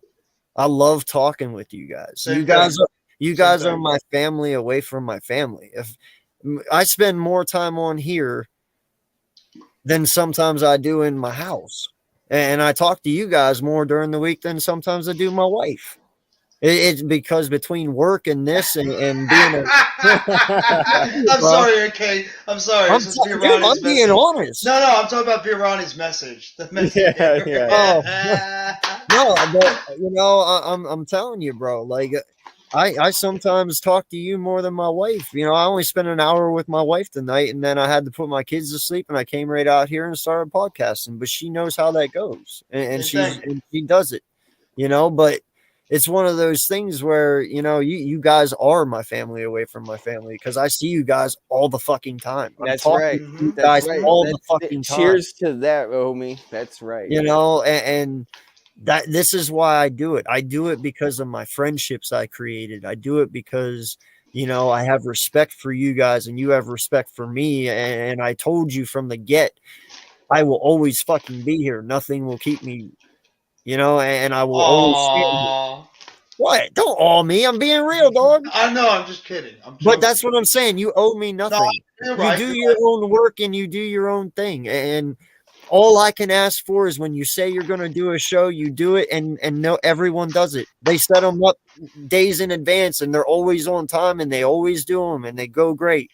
No one breaks the YouTube rules and gets us dinged. Everyone's. I did. I'm sorry. Well, I got one. That was a whoopsie, though. That was a whoops. That was I did. I didn't want to. How did you know you were going to get dinged for that? I wouldn't have. No. It was one of those things where I didn't know I was sharing the screen, and I posted the NFL game while I was watching it. Oh, I switched the tab. Yeah, well, see, that's an accident. That was a total accident. Yeah, it is what it is. To quote Mortal Kombat, that was a whoopsie. But the thing is, YouTube doesn't care about accidents. They don't care. No. They don't want to hear you. Oh, you did this and that. They don't. Sorry. That's true. No, all I know, man. They don't care. I tried. I emailed. I tried to get my account back. They said they stuck up a middle finger and said, "Who are you?" Yeah. No, in all honesty, man, I just couldn't ask for a better group of 42 individuals. You guys amazing and no one has left. I'm not going to say who, but no one's left since the situation happened in the summer. Because that's the thing about the community. Because we're all mature and we all want to be here. We all want to talk sports. This is what we want to do. We want to network. We want to meet people. We love seeing these comments. If it wasn't for you guys here watching right now, we wouldn't be doing this. Exactly. So thank you everyone for sticking around, listening to us. Just have a good time and just want to chill out with us. That's all it's about. It's just chilling and I'll talking say this sports. too. I'll say this too. We all want to be in the same position. We want to see every single one of the people that we work with get to the same exact point, and we want to see everybody succeed. When I started YouTube, one of the things that I want to see is everybody that I worked with, everybody that I've talked sports and wrestling with. I want every single one of us, like you said, AK, when we have that conversation starting this up, I want to see everybody get a taste of that pie. We want everybody to get 1,000+ subs, get monetized, enjoy the success as a group. Yep. That's what you want. You want to see everybody get to that point that you appreciate, you work with, that you collaborated with, that you enjoy talking sports and wrestling or whatever it is, movies sometimes, music, whichever it is. Yep. You want to see everybody get to that point and achieve that same success. So when you see somebody get there, you say, congratulations, thank you. But then you go out there and be like, you know what? I'm going to try to get this person to that same exact point. So let me tell you something. Thank you, AK. I want to bring up another thing. Since I've joined the Hardcore Sports Network, I had less than 250 subscribers. I now have 539, I think, as of right now. 530. You've got me over 250 subscribers since hanging out with you, just chilling. having I a had good like time. 250, Not even 300, trying. and now I I'm don't- over 1,000. I have a I'm- lot to thank for you guys. Yeah, I'm God not trying to damn, get I'm fucking up, monetized. homie. I'm not trying to get monetized. I'm not trying to get paid by YouTube. I'm just here having I a give good two time. shits. What, Yeah. what the fuck am I doing wrong? Because you're Just- busy working. You're busy with dude, I but you're know, dude. I You know. just gotta. Bro, cut- if you had the time to be able to go on YouTube and do all that stuff, you'd be like at 2,000 right now. Oh, You'd be easily. well AK, over that mark. AK, you would Well be over that easy. mark. You would have beaten all of us. You know what you need to do is listen to Mitch, and you need to listen to NY Jeffy T. They are correct. You need to do YouTube Shorts while you're at work. Just sit your phone and be like, "Hey, Eagles fans, did you hear Lane gets you the Johnson's subs. coming back?" I don't know. Just make it like a Man. 20-second little clip, and you get like 200 views. It's unreal. Well, no, it gets you the subs, especially. If It you want to get gives your you- sub yeah. count up, they give you the subs. Like Yeah. that's what helps you with sub counts is shorts. Yeah, do You want shorts. you need to get videos and live streams. That get you Forget the the watch live hours. streams, dude. If you want subs, get the shorts, dude, because you will get it like. I don't have a phone to be able to do all that stuff. I have to edit it and do short. Yeah, I can't know. do I it. just got a can't do lot it. more to say than 60 seconds. Well, I'm not trying to toot my own horn, but not a lot of people are doing the type of thing that I was doing, where I had the short, where I put myself in the corner, wrote whatever I was talking about, and do that kind of stuff. I didn't really see a lot of people on YouTube do that. And then I started introducing it because I figured, what the hell? I'll try it in this like little format, make it look professional, where I put the picture of the person I'm talking about or people. I write what the description is of the news I'm breaking, and then I put in the description up top, tag it a certain amount like we all do with our content, and I throw it out there. And that's what's really helped out my channel. It's given me an identity for what I want to do with my channel. If it's not like with videos and shorts, here's the difference. Here's how like I personally do it.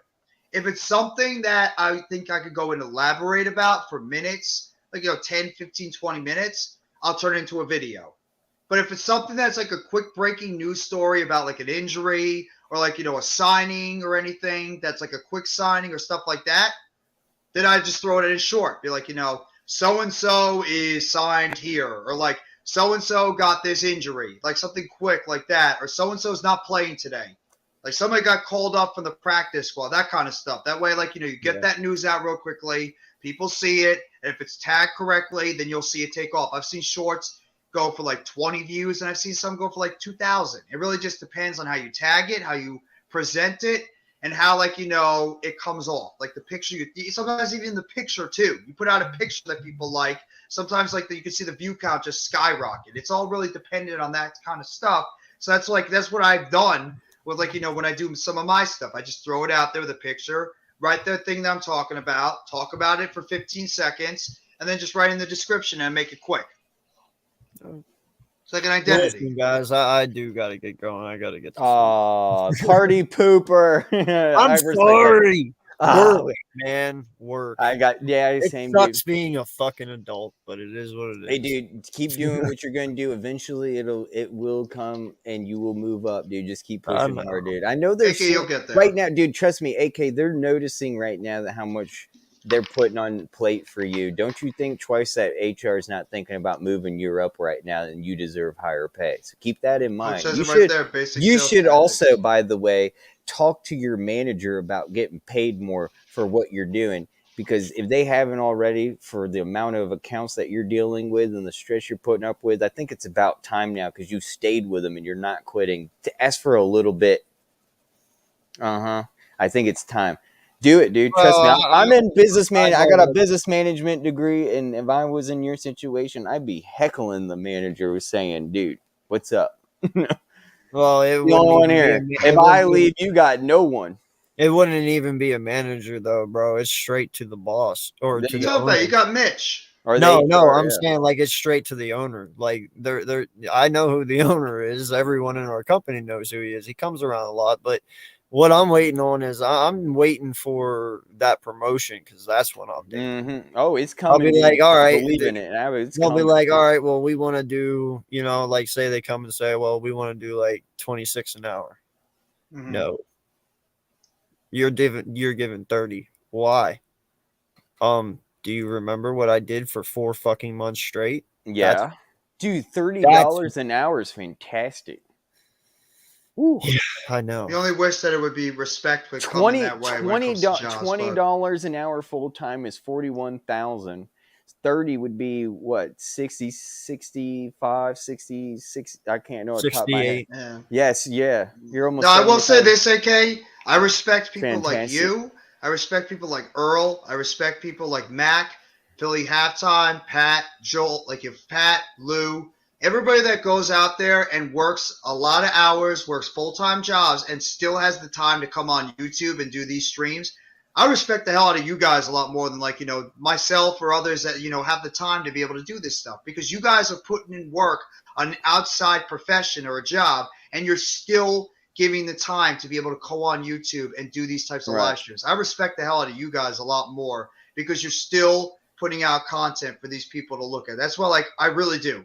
Sincerely. That's not like, a little cop-out thing to say. I mean, I'm being dead serious. Like, I give a lot of respect to you guys, all the ones that I named, like saying that you guys still put out the YouTube content that you do because of, how much it means to you guys, even when you're coming home from a busy schedule. Yeah, So that's why I don't blame you. I don't like say like, well, how come AK's not putting out enough content? Why is he on YouTube? The dude's working a fucking full-time job.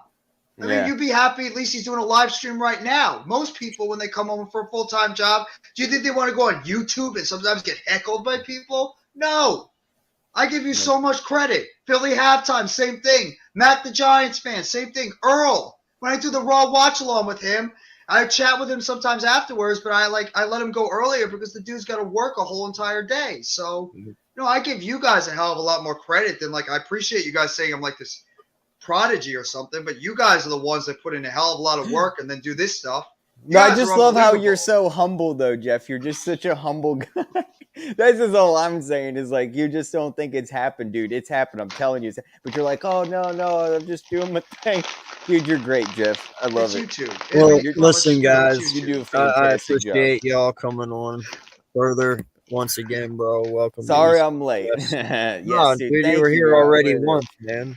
I appreciate it, dude. You have no idea how stoked I am. I'm going to bring the mess next week, dude, after this Giants whoop ass. Sorry, Jeff, but it's going to happen. We're moving to the NFC. Okay. Well, then if we end up whipping your ass, just I'm not giving no no I didn't warn excuses, you. but I will say, I'm not going to give no excuses, but I will explain. I'm a realist. I'll explain how we lost.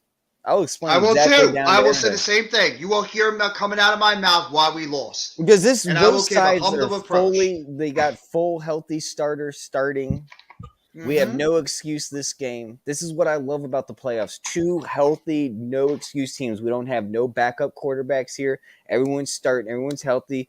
This is going to be not only a divisional rivalry, this is a postseason game.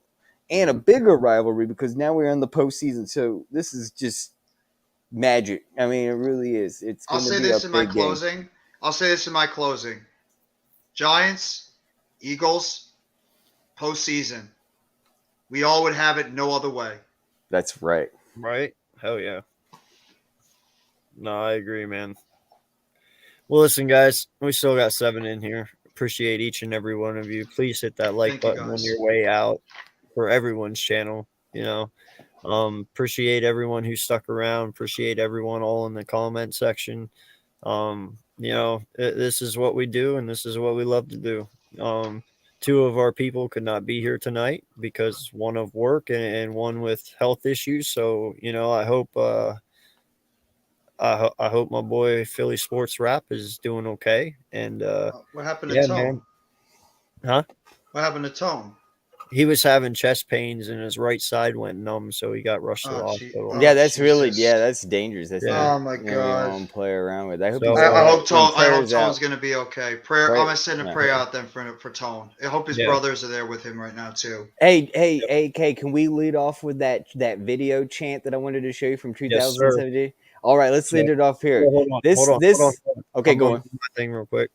So, yeah, appreciate each and every one of you. Thank you so much. Hit that like, hit that subscribe button for everyone up here. God bless. Happy Wednesday. Be safe. And, thank you all so much for joining us.